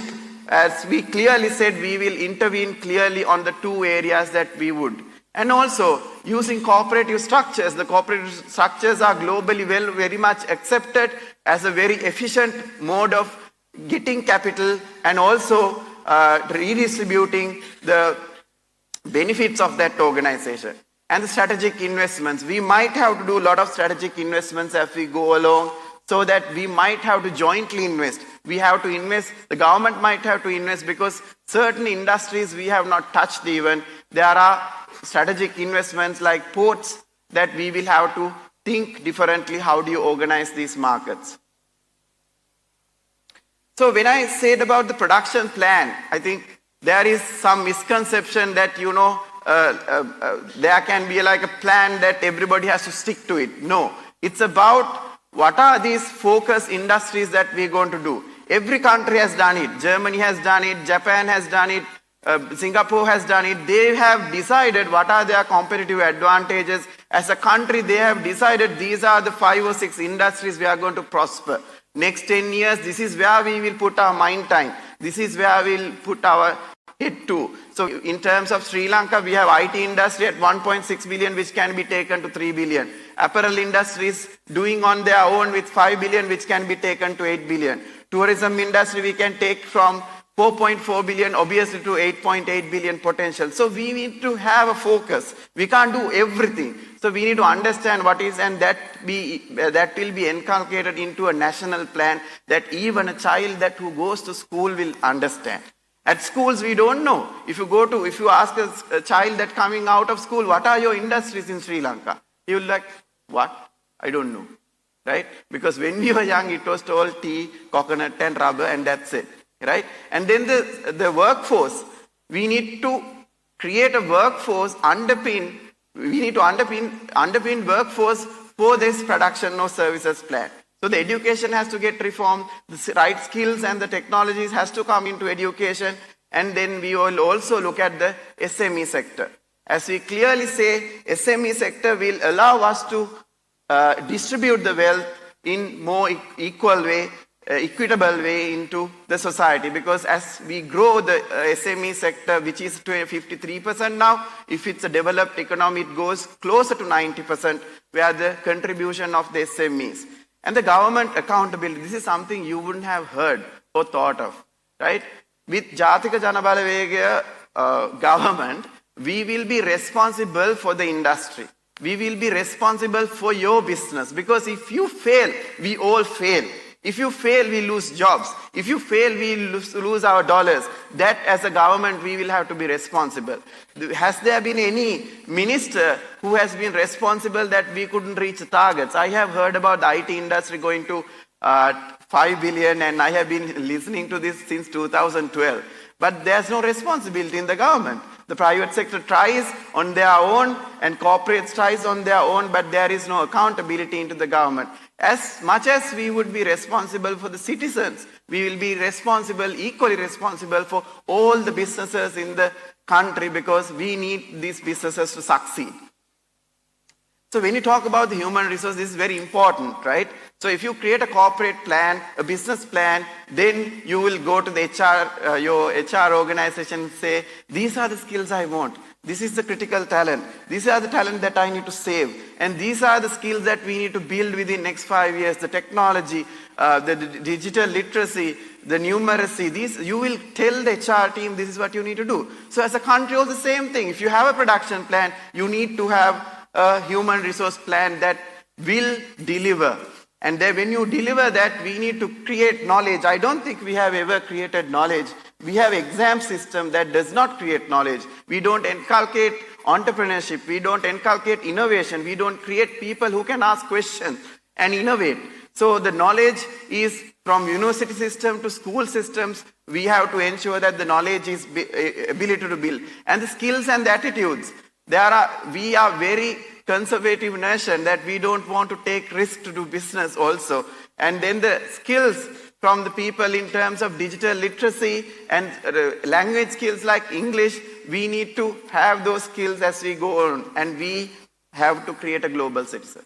We can't look at only Sri Lanka and develop this country. There's enormous amount of opportunity. So if you create a global citizen, you need to have the right skills and the attitudes and the values for you to go to the world and win that world like India has done. And also a socially conscientious people, because now we know the consumers are very much concerned about environment. People are concerned about ethics. People are concerned about gender. There are so many factors that you consider when you try to consume these days. So we need to create a society that goes with the demands of the world. And when you talk about the government, there are few things that we would consider very effectively. I mean, government is, again, an organization that serves purpose, serves consumers, right? All of us are consumers of the government. So if we want efficient service, we need to have, the government should have KPIs. What are your consumer deliverables? What is the speed you want to deliver? What is the efficiency you want to deliver? What is the cost per service? There should be KPIs for all these government institutions. And we have to establish those KPIs and drive it for the effective government services. And the digitization and transparency has to come in. It will be tough at the initial stage, but we will have to bring in, because if you don't digitize, the efficiency cannot be derived. And also with the digitization, you can bring transparency, which can eliminate corruption for good. And again, rule of law, right? So if you are not implementing your law or the constitution in the country, where is the safety for the government servants? All their hands are tight, right? They can't actually do what they're supposed to do because they don't have protection. So we need to establish rule of law before we establish efficiency in the government sector. The last piece about this area is the independence of the government service. As politicians, as aspired politicians who are also here, we will not intervene in decision making. We should not. We have a vision, we are a management team, we will ensure we manage, and the particular department and the experts who are in that, the professionals will take decisions. Currently what happens is, every decision that every department want to make, or policy change that they want to make, the politician gets involved. Because his interest, the conflict of interest is so high that we have created this crisis for our country. So lastly, the last pillar is about the international trade and how do we deal with the world. So we do need a strong foreign service. Do you think we have strong foreign service? Right?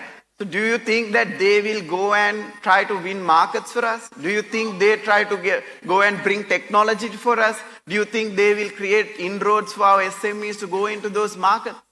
No, they don't do any of those. But our foreign delegates from ජනබලව, we will give them the KPIs, and if they don't achieve it, we will bring them down. That's how we will govern that service. And also, the concerns about being aligned to China, being aligned to India, being aligned to USA, whatever, whatnot, we want to have a non-aligned bilateral ties. These bilateral ties should be based on merits and competencies. As Sri Lanka, we have competencies, India has competencies, we have to come into a place where both parties are benefited, and we should not be aligned, and we don't have a policy that's aligned to either of those countries.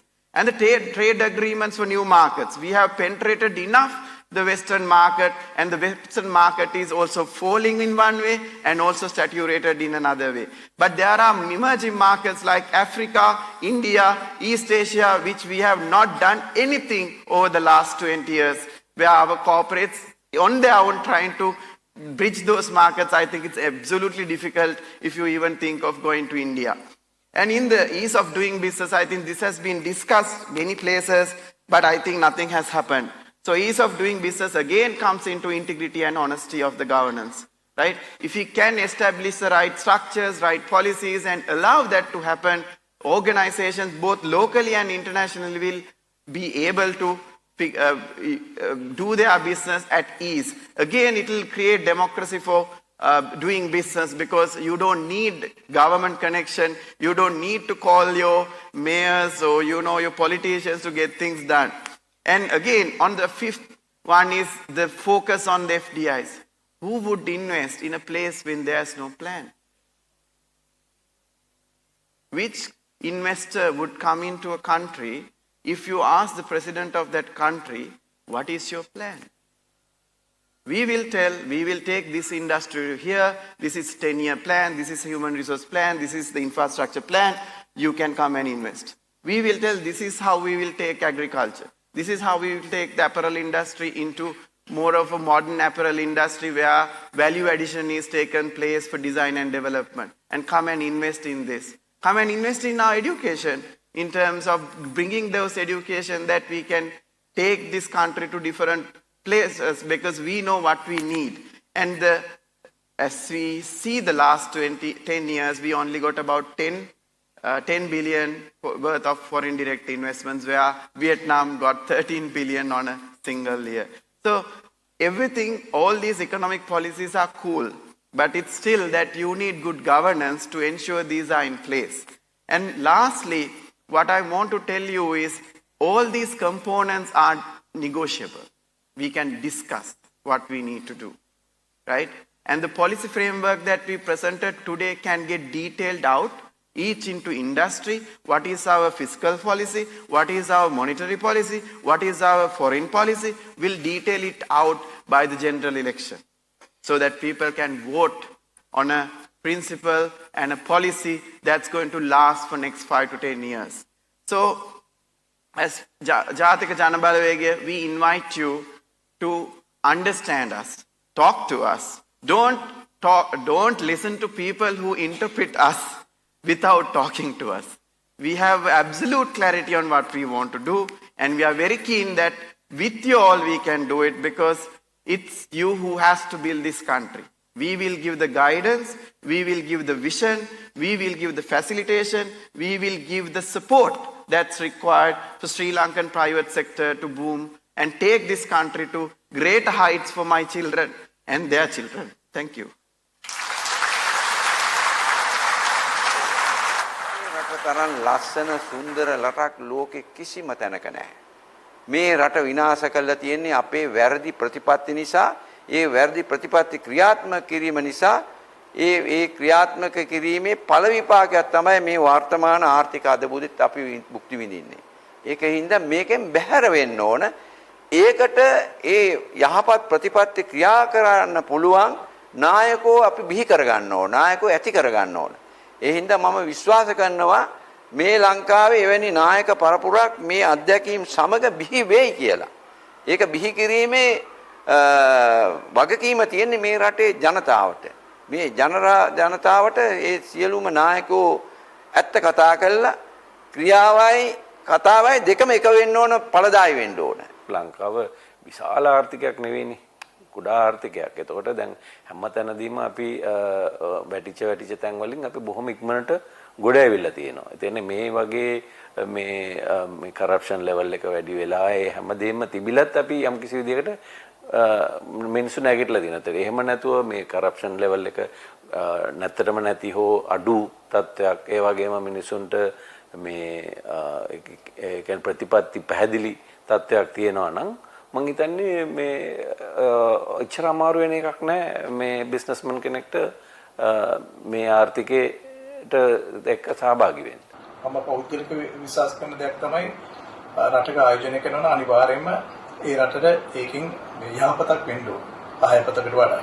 ඉතින් අපි කැමති ඕනම මේ tax එකක් ගෙවලා ව්‍යාපාර කරන්න. නමුත් අකමැතිම දේ තමයි දේශපාලඥයෝ පස්සේ යන්න දේශපාලන නිසා නිලධාරීන් පස්සේ යන්න තියෙන එක. ඒ ඔය ක්‍රමය ලංකාවේ ඇති කරන්න පුළුවන් නම් අන්න එදාට මම හිතනවා ගොඩක් ඉන්වෙස්ටර්ස්ලා ලංකාවේ කිසිම බයක් නැතුව ආයෝජනය කරන්න ඉන්වෙස්ට් කරන්න ඒ sooner or later somebody should change this situation in Sri Lanka. Good luck Sri Lanka. Thank you. මේ රට තරම් ලස්සන සුන්දර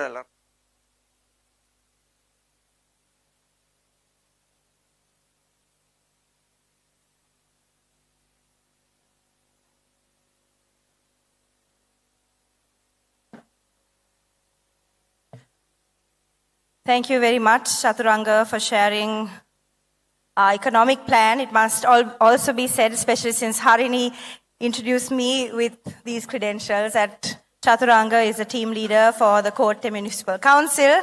And of course, we would like to see young leadership, and we hope that you also believe in this same change. Right, we're now moving on to our Q&A session. We know that you have many questions, and the reason we know this is because at the very beginning or at the start, if any of you missed this, we did talk about this card that each of you were given as you walked in with a QR code, and we asked you to share your questions on the app.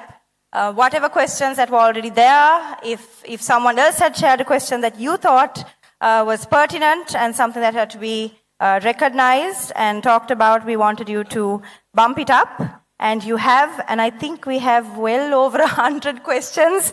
Clearly we don't have the time for this. We would love to keep you here for many hours and have you have our panel answer these questions, but we know that in the interest of time it's going to be difficult. So a few notices, as it were, or house rules, as we invite our panel. If you still have a question, you can use a QR code. If you don't have a QR code, please do borrow it from someone who might be seated close to you.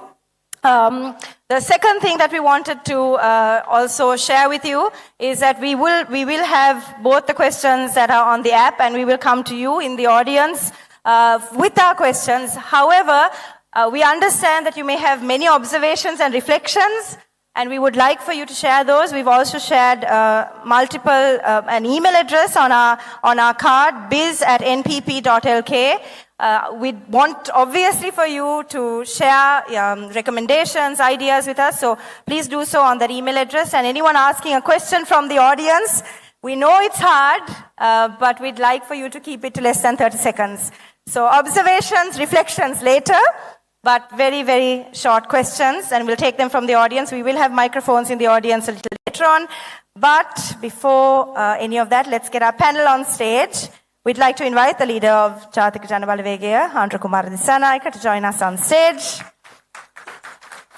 Professor Anil Jayantha Fernando, who is from the Department of Accounting, Faculty of Management Studies and Commerce, University of Sri Jayawardhanapura.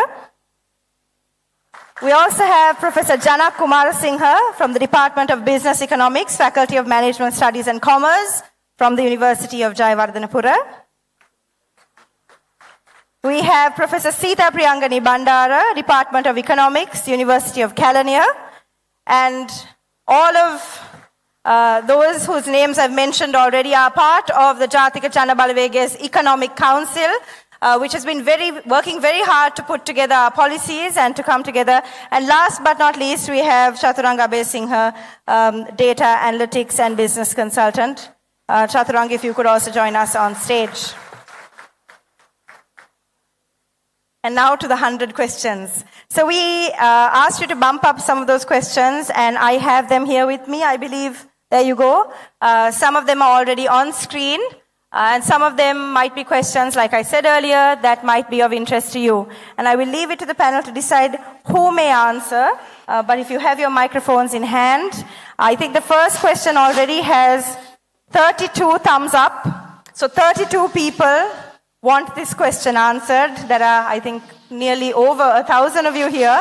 But we will have this question. So the question is, how friendly will an NPP government be to private businesses would you create SOEs to compete with private sector businesses?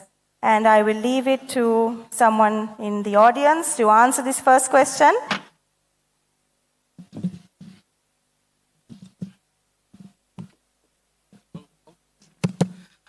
Thank you very much for posing the question. So how friendly will NPP government to private businesses? As it was explained, our discussions and elaborations, it is very clear that the government role is to facilitate. Of course, it is economic growth friendly policies are there. So where we take into account all the elements and aspects of economy and economic development by considering the present situation also, how the world is changing. So we have to take into account the present situation, and also we need to be visionary because the world is changing very fast, mainly due to the landscape of economy is being changed by technology. So in a very short period of time, 5 years, 10 years, 20 years time, things would change. So therefore, we really proactively facilitate businesses. It doesn't like sometimes it would be difficult for us to understand the situation because the context as of now is friendliness depends on the connection that you have with the government. In NPP policies, no matter, irrespective of all these policy, the connections, we have really across the board common the friendly policies for the private sector. The other one is SOEs. Of course, we are not going to, as very clearly explained by Comrade Anura, we are not going to compete, but we take into account the importance and significance of certain areas. So we should not forget the fact that even the global financial crisis that broke out in 2008 was mainly due to finance. So apart from the political sphere and economic sphere, now, especially after 1980s, another sphere has been created, is none other than the financial sphere. This financial sphere can do good and bad. To the world, actually, it has brought so many bad things. So that is the reason why we are very keen on managing, and it's not simply controlling, it just being with the finance. So the government has a role to be with the financial sector. So that is the reason. It is not a competition. So because market stabilization is important. The other area is strategically important areas. As an example, it was announced energy sector. Likewise, it depends on the situation. State-owned enterprises would be strengthened not to compete, but to make sure the prosperity for everyone. Thank you. Okay, so we're moving on to one more question from our app, and then we'll come to one question. So I'd like to make sure that we have mics in the audience. The second question that seems to be very popular on our list is, do you have competent people in the NPP to run a government? Can we get some ideas as to who they are and their areas of qualification? Everyone wants to know who can do this, who from our NPP team can do this. And we'd also like to encourage you as we come to the audience questions, feel free to ask questions in any language. Okay, so our question once again is, do you have competent people in the NPP to run a government, and what can we get an idea who they are and what their qualifications are?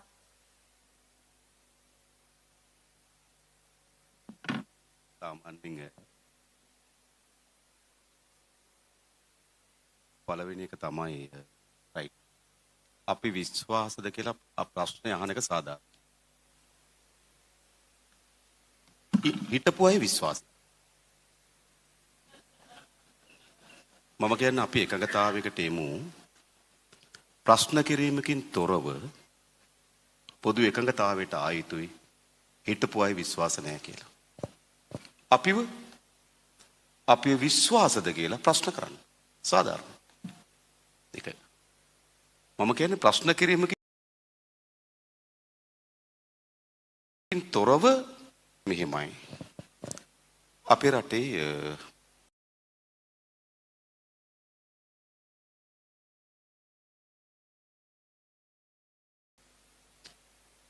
දෙකක් තිබුණා.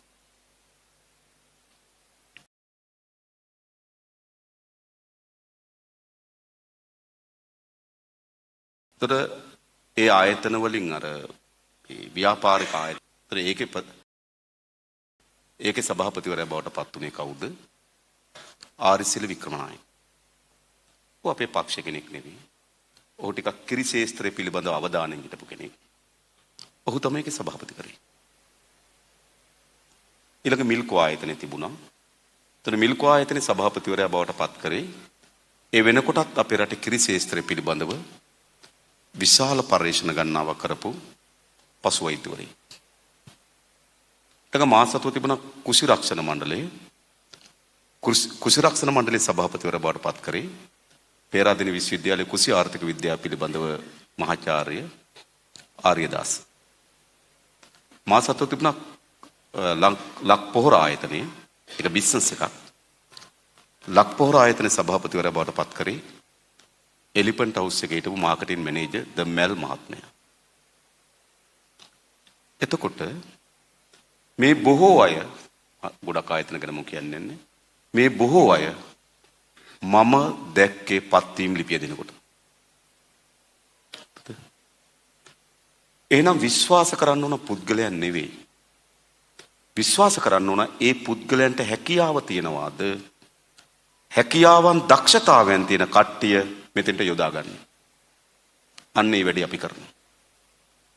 මොකද පුද්ගලයන් ගත්තොත් දන්න දේවල් තියෙනවා නොදන්න දේවල් තියෙනවා. හැකියාවන් තිබෙනවා දුබලතාවයන් තිබෙනවා. ඒක තමයි ස්වභාවික මිනිහා. හැබැයි ගවර්න්මන්ට් එකක් සමත් වෙන්න ඕන කොතැනද? හැකියාවන් සහිත කණ්ඩායමෙන් හැකියාවන් ටික ගන්න, දන්න පිරිසගේ දන්න දේ උකහා ගන්න. ඒ නිසා මම හිතනවා අපේ හැකියාව තියනවාද කියන ප්‍රශ්නට වඩා අපි ඔක්කොටම හැකියාව තියනවාද? මේ රට ගොඩ ගන්න මා හිතනවා අපි ඔක්කොටම හැකියාවක් තියෙනවා. අන්නේ හැකියාවන් සහිත කණ්ඩායම සම්බන්ධ කර ගැනීම තමයි NPP පාලනයක විශ්වාසය අපි තහවුරු කරන්නේ.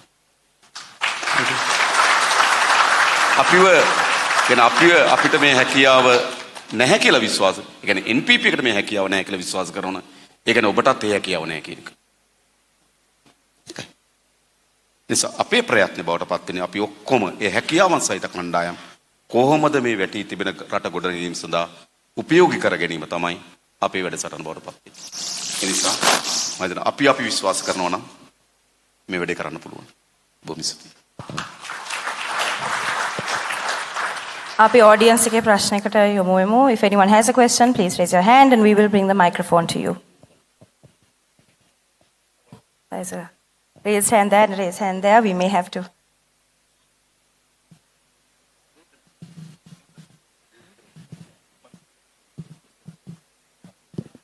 A bit of a long walk with the microphone. But we will come to you, sir, in a few. වඩා පුළුල් මහජන සහභාගිත්වයක් සඳහා entrepreneurship එක, what are the instruments, the financial instruments that you propose to infuse capital, most required capital for the SME sector, to have a wider public participation of the development programs of our country? Yeah, so that's a good question. Throughout our discussions, we have identified when we analyze the failures of SMEs and other businesses, especially at the due to teething problems, this financing has been detached from the business plan. So the SMEs or other entrepreneurs will have to go after finance or most of the cases at very high cost, unbearable cost. If the cost of finance is very high, then you have to generate extraordinary ROI, return on investment. With the present condition, it is not possible. So that government also has a responsibility to bring or integrate financing with businesses as well. That opportunity and the freedom is there for the private sector as well. We have proposed within the Ministry of Small and Medium and Small Enterprises to have a separate section of the banking to support, finance this. So mainly SMEs. Apart from that, including these strategic businesses as well, we have thought of crowdfunding and even green financing as well. So where the possibilities are there not only within the local contexts, but also from the foreign context as well, since the entire world is facing, apart from the local issues, it is a fact that entire world is facing these climate change issues. So opportunity and a particular window has also been open for green financing as well. So we have thought of these financing. In summing up our strategies, we will discuss and see different apparatus and instruments have to be thought of, maybe a bank or financial systems where the central bank would of course guide them. Our focus and target is not to isolate or not to separate financing from entrepreneurships, integrate financing with businesses and entrepreneurships. If no one is adding on a question, okay, we can take one question, then we'll move to one more here. I have a question. Will you address higher education institutions? I mean, what is your opinion? I have designed a master's course which is not there in the whole world, which has a potential of millions of years per year.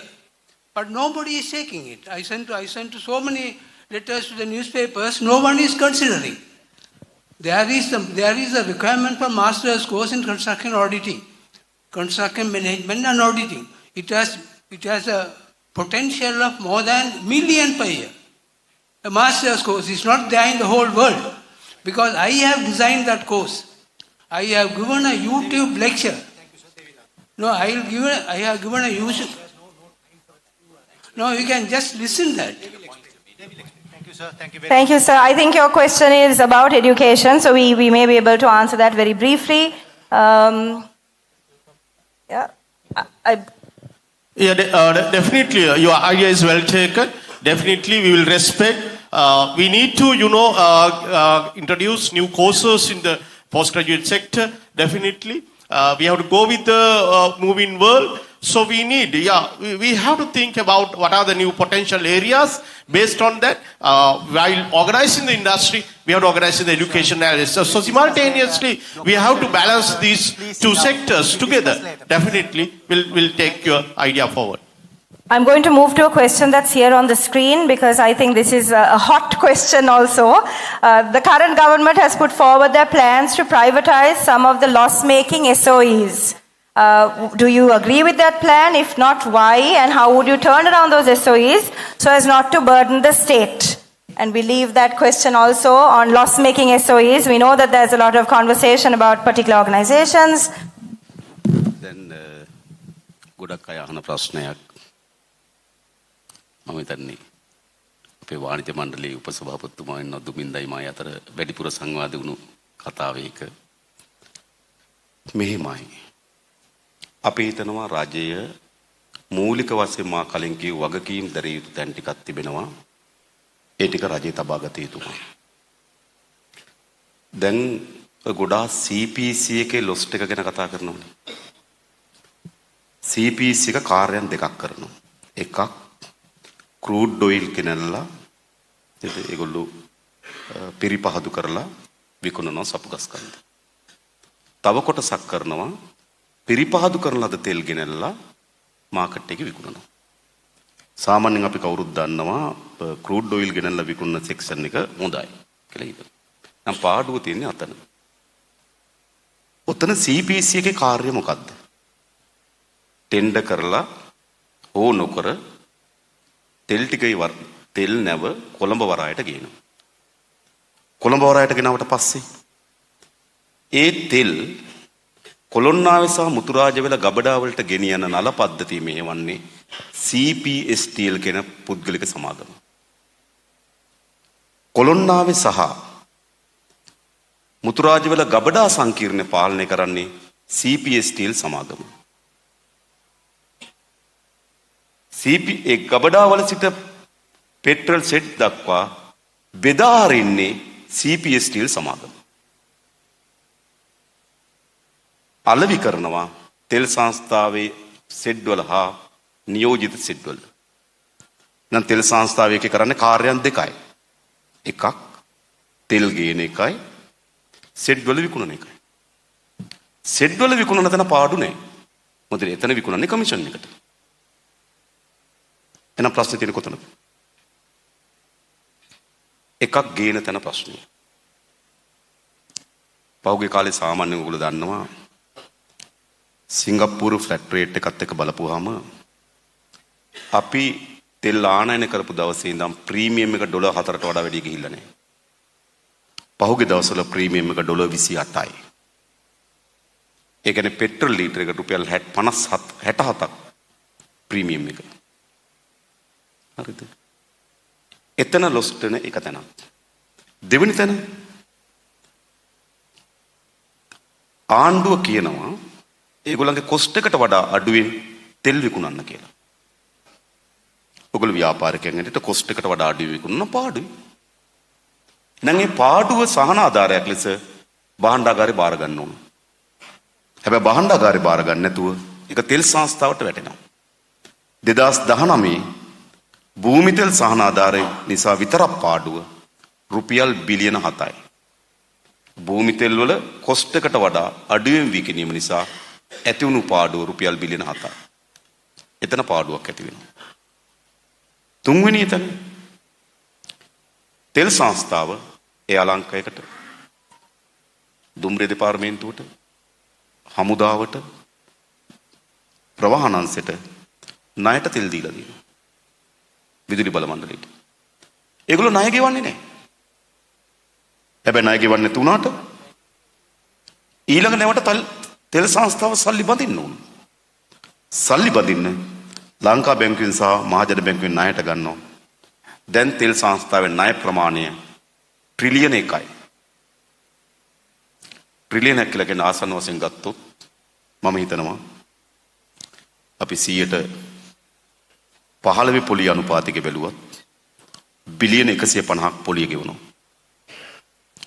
එහෙනම් lost වෙලා තියෙන්නේ කොතනද? Lost වෙලා තියෙන්නේ government එක නිසි පරිදි කළමනාකරණයට අසමත් වීම. මම කියන්නේ තෙල් ගෙනල්ලා විකුණලා ලාභ ලබන්නත් බැරි නම්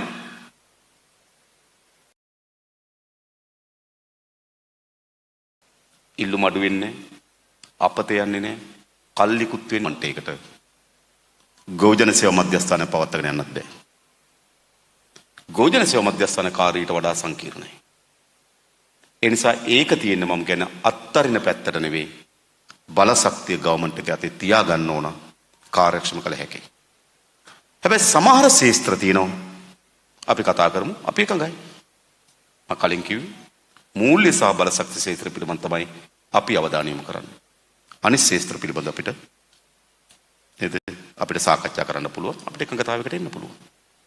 මේ තෙල් සංස්ථාවේ මේ ලොස්ට් එක ගැන ප්‍රශ්නේ මතුවලා තිබෙන්නේ තෙල් වල වැරද්දක් හරි.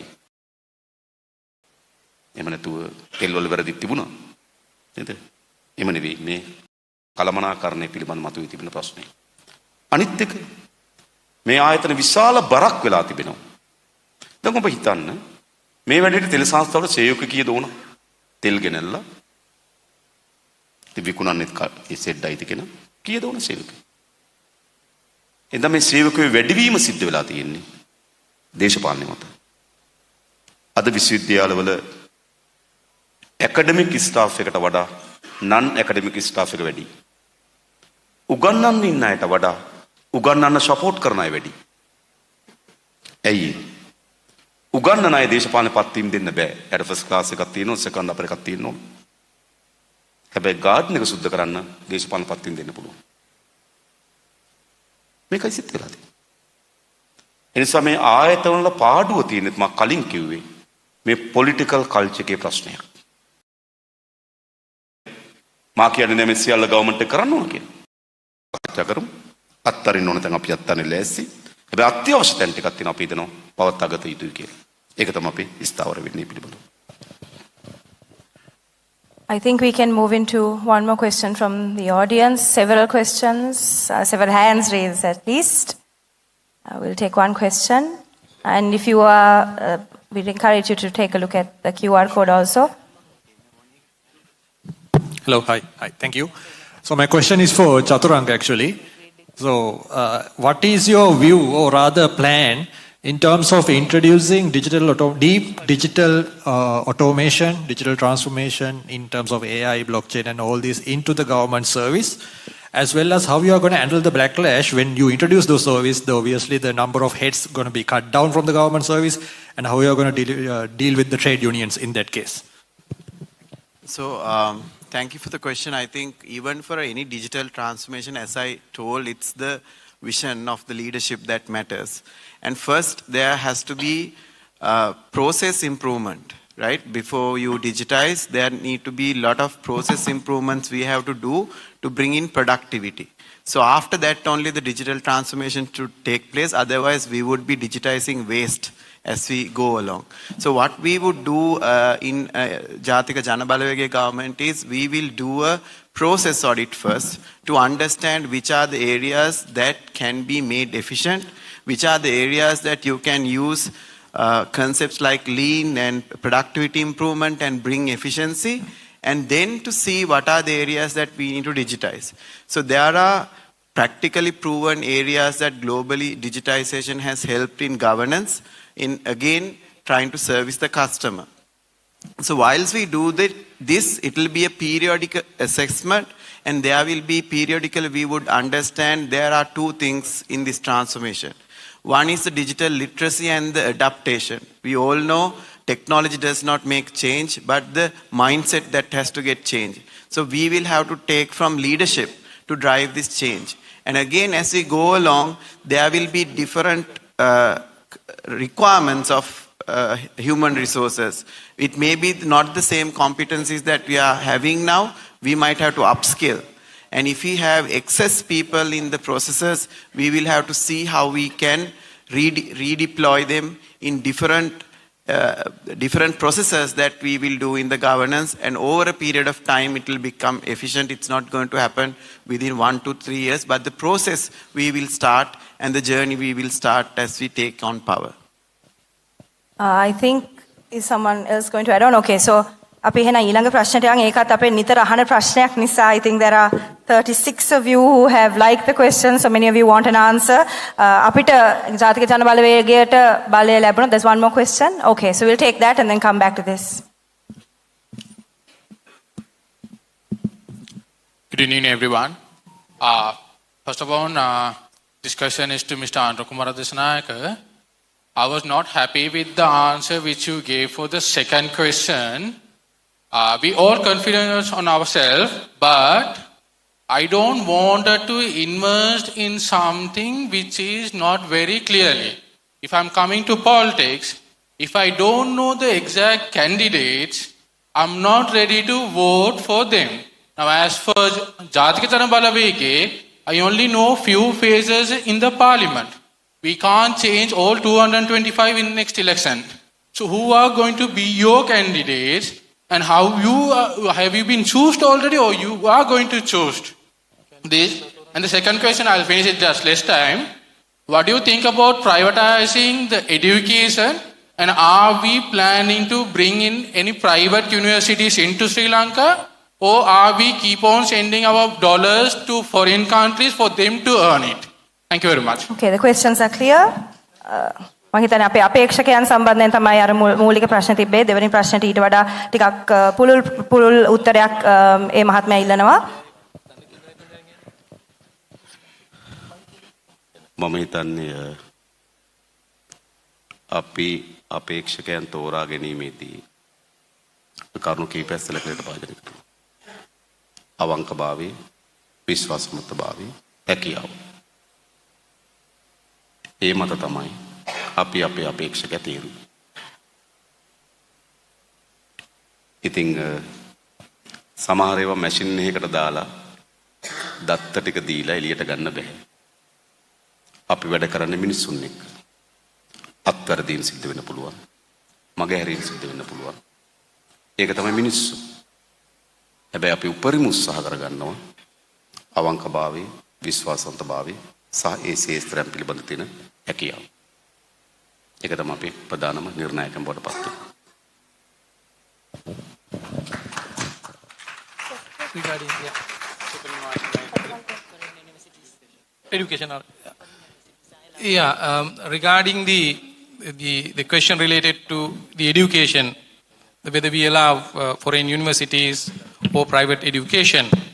Of course, like I can give you a direct answer also. We don't have any hesitation of not allowing. So private sector is there. But to discuss about the premise, so what is the purpose of education? So education is a right. It has a cost. Sometimes there is a misconception about the education, free. It is not really free. It has a cost. And what matters is how we bear the cost. Whether we individually bear the cost or collectively bear the cost. Since it is a right, the government policies, we recognize this thing as a right, then there is another issue. If you do not have money, then even though it is a right, then under market mechanism, they will not be able to have the education. That's not right. So therefore, it is an utmost responsibility of the government to make sure that everyone has the access to education. It's a right. Yeah, but in obtaining the education, there may be different paths. See, the government responsibility. So as of now, we face a present situation where private sector is also operating. Then we it would continue. But we know that if the private education is too much profit-oriented, it would think only about the profits. And it is very practical and obvious that they may disregard the other social aspects of this. So that is why the government needs to intervene in that. And the regulation, monitoring, we need to make sure that whether the right cost is charged, whether the assured quality is delivered, whether the competent outcome would be there. Because at the end of the day, all those things are integrated. Our economic plan is integrated with the human resources. The human resources come out from this education. So in that regard, we allow the private sector also to operate like that with the government. But in the longer run, of course, the freedom is there. If you want, you can go abroad, you can learn. But the government's the policy is to ensure that everyone has a right to have a proper education, to be someone who can question the world. Chaturanga, you also. Yeah, I want to add one more thing to. චූට්ටක් මම එක පැහැදිලි කරන්නම් මෙහෙම. අපි හිතනවා අපේ රටේ සංවර්ධන මාවත තියෙන්නේ අපේ මේ මානව සම්පත දියුණු කිරීමේ. අපිට වෙන විශාල සම්පත් නැහැ. අපි අපේ රට ගැන ආඩම්බරයි. අපි ගොඩාක් සාහිත්‍ය ලියනවා. ඒත් අපි ඇත්ත ගියොත් අපිට තියෙන විශාලම සම්පත මේ මානව සම්පත.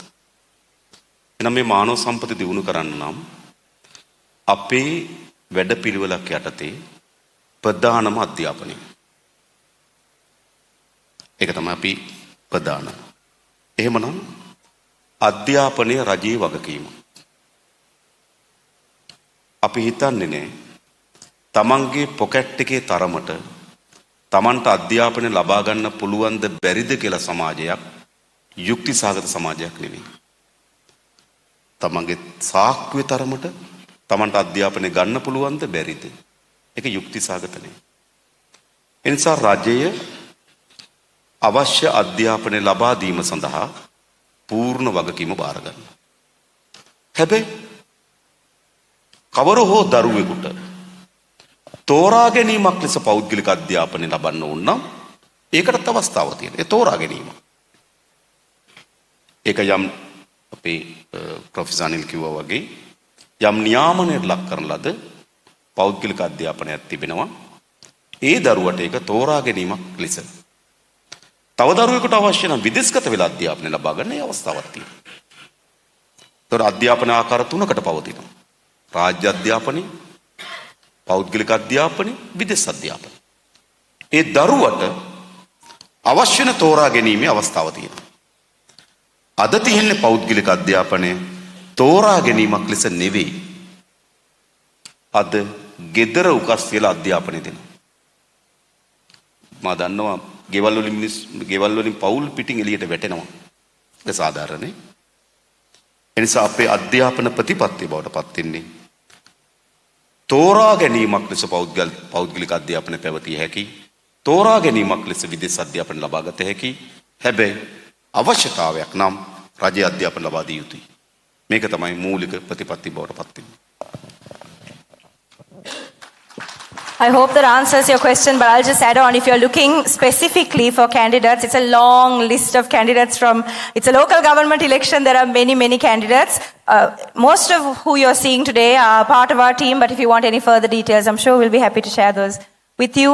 Because it's such a long list of, it's such a big team, it might be difficult for us to name them all today, but you tell us where you're from, have a chat with us, and we're happy to share those details with you. So just adding that on before we move to this question, and this is, as I said earlier, a question that's constantly asked from us, and I'll translate it for everyone here. Balaya labunot Rajapakshala ඒ කඳුරෙන් සොරා කාපු මුදල් නැවතත් ලබා ගන්නේ කොහොමද? ඒක ප්‍රායෝගිකව කරන්නේ කොහොමද කියන ප්‍රශ්නයක් තමයි මිනිස්සුන්ට තියෙන්නේ. ඉතින් මම හිතන්නේ අනුර සහෝදරයා මේකට උත්තර ලබා දෙන එක වඩාත් සුදුසුයි කියලා. මම හිතන්නේ අපි මේ පිළිබඳව අධ්‍යයනය කරන්න අපි නීතිඥ කණ්ඩායම් පත් කරා. මේ නීතිඥ කණ්ඩායම් ප්‍රධානී අපේ හර්ෂ නානායක්කාරත් නීතිඥවත් මෙතන ඉන්නවා. මම හිතන්නේ දැන් බොහෝ අය කියනවා මේක කරන්න බැරි වැඩක් කියලා. කරන්න බැරි වැඩක් දූෂිතයෙකුට. මේක කරන්න පුළුවන් වැඩක් අදූෂිත ව්‍යාපාරයකට. ඇයි? අපිට අපේ රටේ නීතියේ ප්‍රශ්නයක් නැහැ. අපිට මුදල් විසුද්ධිකරණ පනත තියෙනවා. මුදල් උපයාගත්තු ආකාරය පෙන්වන්න බැරි නම් ඒ දීපල පවර ගන්න පුළුවන්. ඒ තරම් බලවත් පනතක්. පොදු දීපල පනත තියෙනවා. රාජ්‍ය දීපල වලට රුපියල් 25000කට වඩා වැඩි අලහබානි කරොත් බේල් නැහැ. පොදු දීපල පනත. ඔයගොල්ලෝම උදාහරණයක් කියන්නම් අර විශ්වවිද්‍යාල ශිෂ්‍ය උද්ඝෝෂණයක් කරලා පාර්ලිමේන්තුවේ වටරවුම ගාව පඹේ පිච්චුවා. පොලිසිය නඩුව දැම්මේ පොදු දීපල පනත යටතේ. පඹයා පිච්චීම නිසා පාරේ තාරවලට වුණු හානිය රුපියල් 75000යි කියලා. බේල් ලැබුණේ මාස 6කට. මොකද පොදු දීපල පනත. ඊළඟ තියෙනවා අල්ලස්සෝ දූෂණ කොමිස් සභා පනත. ශක්තිමත් පනත. අපරාධ පනත. නිසා අපේ රටේ නීතියේ ප්‍රශ්නයක් නැහැ. තව අවශ්‍ය නම් මට මතකයි අල්ලස් කොමිසම හිටපු ජයමාන්න මහත්මයා. නේද අපි සරත් ජයමාන්න. එතුමා විසින් අලුත් පනතකට අවශ්‍ය වෙන සාධකත් එතුමා ගොනු කරලා තිබුණා. තව අපිට නීතිය ශක්තිමත් කරන්න නම් ඒ නීතිත් දැනට සකස් කරලා තිබෙනවා. නීතිය අපි ශක්තිමත් කරන්න. ඊළඟ මේ නීතිය ක්‍රියාත්මක කරන තියෙන ආයතන අපරාධ පරීක්ෂණ දෙපාර්තමේන්තුව, අල්ලස් සුදුසුකම් සභාව අප විශ්වාස කරනවා මූල්‍ය අපරාධ ඒකකයක් අවශ්‍යමයි. පරිගැනීම නෙමෙයි. පොලිස් දෙපාර්තමේන්තුව ආරම්භ කරන කාලේ මත්ද්‍රව්‍ය නිවාරණ ඒකකයක් තිබුණේ. මත්ද්‍රව්‍ය ප්‍රශ්නයක් වෙනකොට මත්ද්‍රව්‍ය ඒකකයක් හදනවා පරීක්ෂණ කරන්න. පරිසර ප්‍රශ්නයක් වෙනකොට පරිසර ඒකකයක් හදනවා. එහෙනම් මූල්‍ය අපරාධ ප්‍රශ්නයක් වෙනකොට මූල්‍ය අපරාධ ඒකකයක් හදන්න ඕන. ඒ කියන්නේ පොලිස් දෙපාර්තමේන්තුව ආරම්භයේදී එහෙම ප්‍රශ්න නැති වෙනකොට එහෙම ඒකක ඕනේ නැහැ. ත්‍රස්තවාදයේ තියෙන කාලේ ඒ ත්‍රස්ත විමර්ශන ඒකකයක් හදනවා. TID එක. ඉතින් ඒ පොලිසිය පළල් වෙන්නේ තියෙන ප්‍රශ්නත් එක්ක. මූල්‍ය අපරාධ තියෙනවා මූල්‍ය අපරාධ ඒකකයක් අවශ්‍ය අපේ රටට. ඒ නිසා අපි ඔය පෞද්ගලික ආණ්ඩු විසිරුවහන ලද මූල්‍ය අපරාධ ඒකක යලි පිහිටවනවා. ඒතර ආයතන තිබෙනවා. මම දන්නවා මේ ආයතන ගොඩක් ක්‍රියාත්මක වෙන්නේ ආණ්ඩුව මොන විදියටද හිතන්නේ කියන සාධකය මත. ආණ්ඩුව හිතන්නේ නිදහස් කරන්න නම් ආයතන හැසිරෙන්න නිදහස් කරන්න. මොකද ඒ නිලධාරියා හිතනවා මම නිකන් අමාරු වැටෙන්න උන්නේ. මොකද ආණ්ඩුව හිතන්නේ නිදහස් කරන්න. ආණ්ඩුව හිතන්නේ දඬුවම් දෙන්න නම් නිලධාරියා ඒ සඳහා වැඩ කරනවා. එනිසා අපේ ගවර්න්මන්ට් එකක් මේ දීපල පවරා ගැනීම නම් කළ හැකියි. මොකද ආණ්ඩුවේ වමනාවේ ඒක බව ඒ යාන්ත්‍රණය තේරුම් ගන්න. ඊළඟ විදේශගතව තියෙන ධනෙ දැන් ලෝකයේම මේ මූල්‍ය අපරාධ ප්‍රශ්නයක් බවට පත් වෙලා තිබෙනවා. ඉතින් එක්සත් ජාතීන්ගේ සංවිධානයට අනුබද්ධව ස්ටා කියන ආයතන පිටවලා තිබෙනවා. ඔවුන් අපේ රටේ යම් අපරාධයක් පිළිබඳ නඩුවක් ගොනු කරලා තිබෙනවා නම් තාක්ෂණික සහයත් තොරතුරු ජාත්‍යන්තර මේ එක්සත් ජාතීන්ගේ සංවිධානයට අනුබද්ධ ආයතනයන් විසින් ලබා දෙනවා. ඒ විතරක් නෙවෙයි විශේෂ අවස්ථාවක් වෙනවා අපිට. පහුගියද එක්සත් ජාතීන්ගේ සංවිධානයේ මානව හිමිකම් කොමිසමේ යෝජනාවට ලංකාවේ පළවෙනි වතාවට ඇතුළත් වුණා ආර්ථික අපරාධකරුවන් ගැන පරීක්ෂණ කරන්න කියලා. ඒතර එක ජාත්‍යන්තර පිළිගැනීමක්. ඒ සඳහා අවශ්‍ය සහාය ලබා ගත හැකියි. අනතුරුව ගත්තොත් ගොඩක් දේපල තියෙන තැනුත් අපි දන්නවා. හරිද? ඒ නිසා මේ වැඩේ කරන්න පුළුවන් වැඩක්. ලොකු සංකල්පයක් ගොඩනගමින් යනවා මේක කරන්න බැරි වැඩක් කියලා. මම කලින් කිව්වේ මේක කරන්න පුළුවන් මේ රටේ අදූෂිත දේශපාලන ව්‍යාපාරයකට අපි ඒ දේපල යලි පවරා ගැනීම සිදු කරනවාමයි.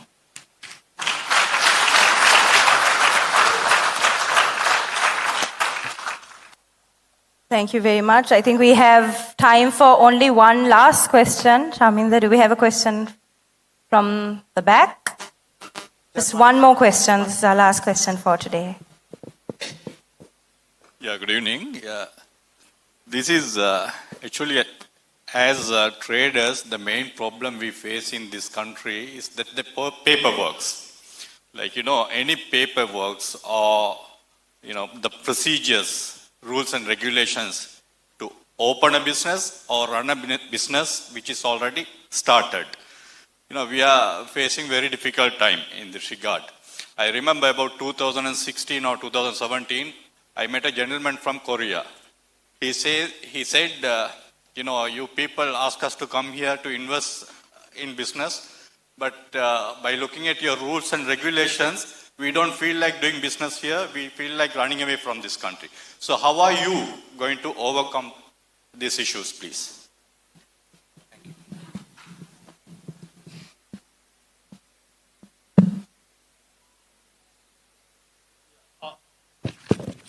That's a very good, valid question. So, you know that now if you focus on the world,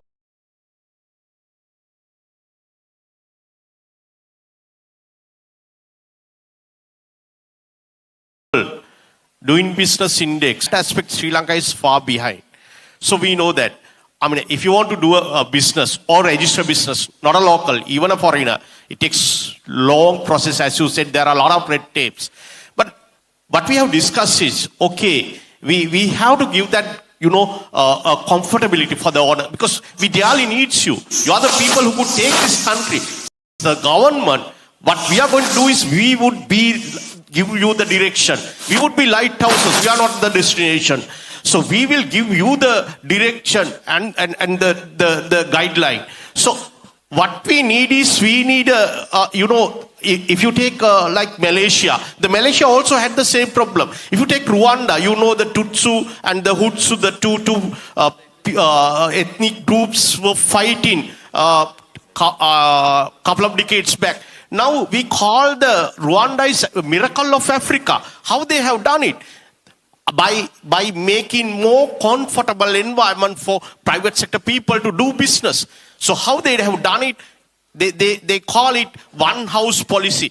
You could do all these business registration, you name it, they will do this within a one house. We could do that. If they can do that, why can't we do that? So if we give the right direction, I know that your people are comfortable and confident. We confident on you. So we have the confidence on you. We know that. So we will make all these procedures by, as Chaturanga as well as Professor Anil said, okay, we will use the ICT technology, and also we will make a one house policy. That's in all your registration, all your approvals, we would done within a one house. And we have to mention, this is our economic council. We have a lot of people who are supporting in the respected fields. And we have our former parliament member Sunil Hadunathi. You all know that figure. And there are many people who might not known to you, but they are really supporting us. They are experts in their field. Now they are, they want to support, but they don't have a room. So this is the now from me also some people ask why you are supporting them, because this is the right place to support. So therefore we are supporting. Yes, and another last thing I would like to want. We all, you talk to Professor Sita, you talk to Professor Anil, you name any person who are supporting us at the moment. We are there. We all have only one, goal. That is to make this country forward. We are here not to take anything from this party or from this country, but we want to give something for the country. That's why we are here. And don't believe that we are here because we don't have any chance to go abroad and work there. No, we are here. We don't want anything from this country. We have given enough by this country, by the poor people. So we want to do something for this country. And we are not expecting anything from for that service that we are going to do that. Thank you, Professor Janak. I did say final question, but we have a final question. This is a question that's already here, and I believe Professor Sita will be answering this. How would you promote foreign investments and export industries? Are you against FTAs? Important question, because this is something we get asked, and I believe Professor Sita will answer. I will give you a very brief answer. To promote the foreign investment, first thing is we as a country, we need to have a sustainable political environment. I think at the moment, as we don't have such sustainable or suitable political environment, no investors willing to come here. So as a political team, we are trying to establish the very friendly environment for investors, and through that we are trying to promote export sector. And asking the FTAs, though we are against for the FTAs, no. We are very friendly. We are happy to have FTAs, but not in the way that we are doing at the moment. At the moment, when we are doing free trade agreements, whatever the country they invite, maybe Japan, maybe India, maybe some other country, if they invite, even in the corridors, our politicians are ready to have FTAs.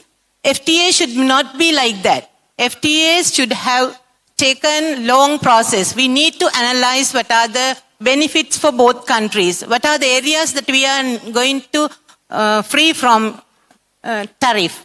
Then we need to evaluate the cost benefit. And what are the sectors we are going to open up. Especially if we are willing to have a free trade agreement with New Zealand, Australia, we have to have too many benefits. But if we are going for a free trade agreement with India and some other countries, we have to think about what are the benefits we can have. Because larger country like India, if we are going for a free trade agreements, they are going to have the more benefit. Likewise, we have to evaluate very keenly what are the benefits. And we have to calculate using some softwares. Then we have to measure the benefits. Then only we can go for a free trade agreement. Not just with the political concern, but concern with the economic benefits. Thank you. Thank you very much, and we'd like to thank the panel also for taking the time answering those questions, because these questions are very important to you, our audience. Thank you for actually sharing so many questions, far too many questions for us to answer today, but we also will look through these questions and share our ideas. So these questions we will be answering. අපි web එකේ උත්තර දෙන්න බලාපොරොත්තු වෙනවා. We will take a little time to formulate these answers and come back to you. So please do check our website, and we will have answers to this. We also have this card that I keep bringing up because it has our email address, biz@npp.lk.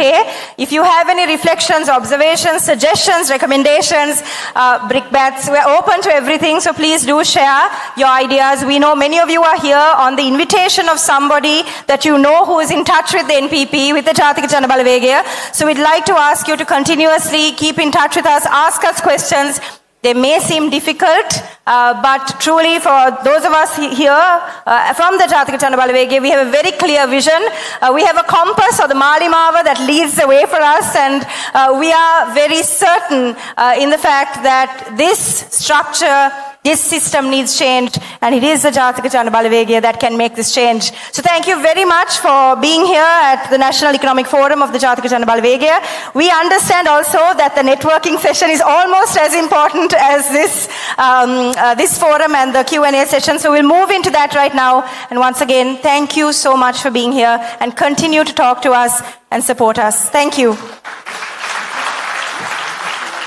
We do have refreshments. That's what I meant by networking. There's food and drink, so please do stay on. I understand many of you will be very hungry. It is past 8 o'clock. Have some food, talk to us, and only then go back home. Thank you.